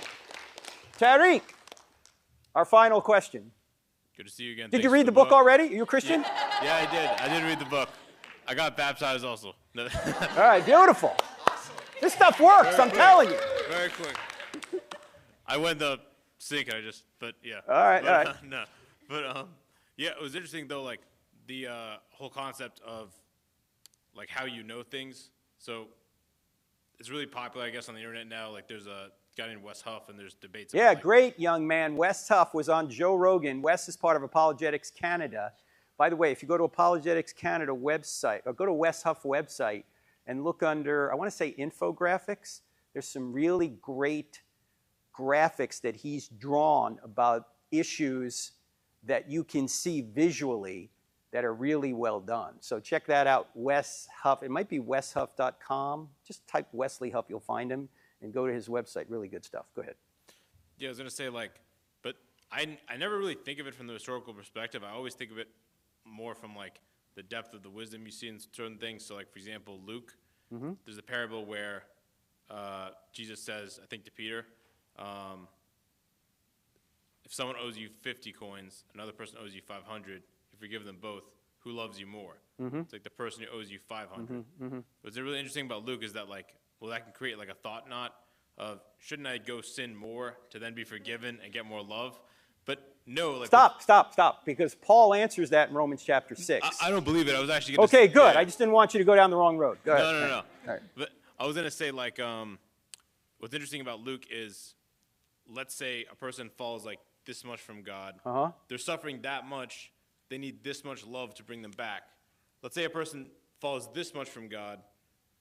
they're suffering this much, and so they only need this much love to bring them back. So it's like equal. Like it's this like brilliant kind of way of answering these really like strange questions of like, is it better to have like a cool, complex life or like a more simple, like short road life? Well, if they lead to the same place, they're the same. And so I kind of see that wisdom in lots of different texts. Like I see not that so much that exact point, but just different. Like for example, in the Quran, it says, it has this word in Arabic called sabr. And sabr is sort of like a word for patience, but it means to restrain. Like, for example, when you want to study and you get pulled, the way to study is to like, the higher self wants to study, the lower self wants to go do something else. You restrain and like you negate the lower self to make yourself focus. Yeah, well, you crucify the flesh is what Paul would say. Yeah, and deny yourself too when Jesus says that. Can I ask you a question about the Quran? Yeah, absolutely. So this will be the last question. Oh, for sure. Right. In the Quran, Surah 5, verse 68, it says, O ye people of the book, meaning Christians and the Jews, ye have no ground to stand on unless ye stand on the gospel and the law and the prophets. Meaning, if you're a Christian or a Jew, you ought to obey the Bible, right? Now, if you go to the Bible says Jesus died and rose from the dead. Yet the Quran in Surah 4, verse 157, says that Jesus never died, he was taken straight to heaven. So why would the Quran be telling us to obey a book that contradicts the Quran elsewhere? So there's kind of this like, there's this word in Arabic, kitab, and it means like the writings. And it seems to kind of refer to this like large body of different things. Like in the Old Testament, if you're Jewish, there's something called a midrash, which you know what it is, but it's just sort of like a secondary writing. So there's this like wider body that they draw from, and it seems like they don't consider some of what was said to be canon. That's like the traditional view. So are you saying that one of those is abrogated, Surah 6 or Surah 4? No, I actually think that like kind of what I was bringing up with Luke, where like, to me, the thing about Luke isn't really the historical documentation. It's more just like the depth of the truth of Luke. Like, that's kind of how you discern what's right and what's wrong, if it has that depth of truth. So it seems like the Quran made that judgment that it felt, I guess, that Jesus being resurrected maybe didn't have that. I don't, like, I'm still actually learning Arabic. I'm studying Arabic at Mason to kind of know these things more. But yeah, like one thing for me that's like, this is like the the Christian view, but it's kind of positive of Jesus. It's in the Quran. It says like the Messiah was not too proud to be a servant. So that's the view it takes, where like they view Jesus as this humble servant, but that he wasn't too proud in the sense of it views like him seeing himself as God as being prideful. So that's sort of like an angle that it would take. But I also want to say, this is off topic, but I really appreciate this talk because I actually came here for like a bad reason in a way. I had this feeling I was going to see this girl here, and I was getting kind of too obsessed, to be honest. And like, basically, you know, if your identity is in someone that's, or something, or an idol, whatever it is, whether it's greed, whether it's anything that's bad, but all you need is God. Like, that's all anyone needs. Like, it's ridiculous to think that you need anything other than that. And she was Jezebel anyway. All right? Hopefully. So you're here, Turek, to know Jesus and to make him known. That's why we're all here, to know Jesus and to make him known. So I hope you'll read the book. And the more important book to read is the Bible, of course, and particularly the Gospel of John, where John says, these things were written down so that you may know that Jesus is the Savior, and by believing in him, you may have life in his name. That's why he came, to give us life, because all of us are sinners, all of us need forgiveness, and no matter how many good works we do, we can't make up for the bad works we've done. Even our court system won't agree with that. You can't go into a court and say, yeah, I murdered that guy, but look at all the people I didn't murder. No, you can't do that. You still have to pay for what you've done, and so Jesus pays it for us. That's why he came. So I hope you'll consider that. I'll definitely read the book. All right. Yeah, I guess I just kind of see it like, I don't know, the whole, like the people that brought up in the eternal hell. And yeah, I mean, I don't think justice can be infinite punishment. I think it's really hard when you, in debates, when you want to convince someone. But I think the real reason also people believe is because they've seen things in their life. Like the woman, I forget who you are, but you talked about prayer and seeing that move and stuff like that. I totally believe that. I believe Wes Huff got healed. I believe other people got healed. So yeah, I think that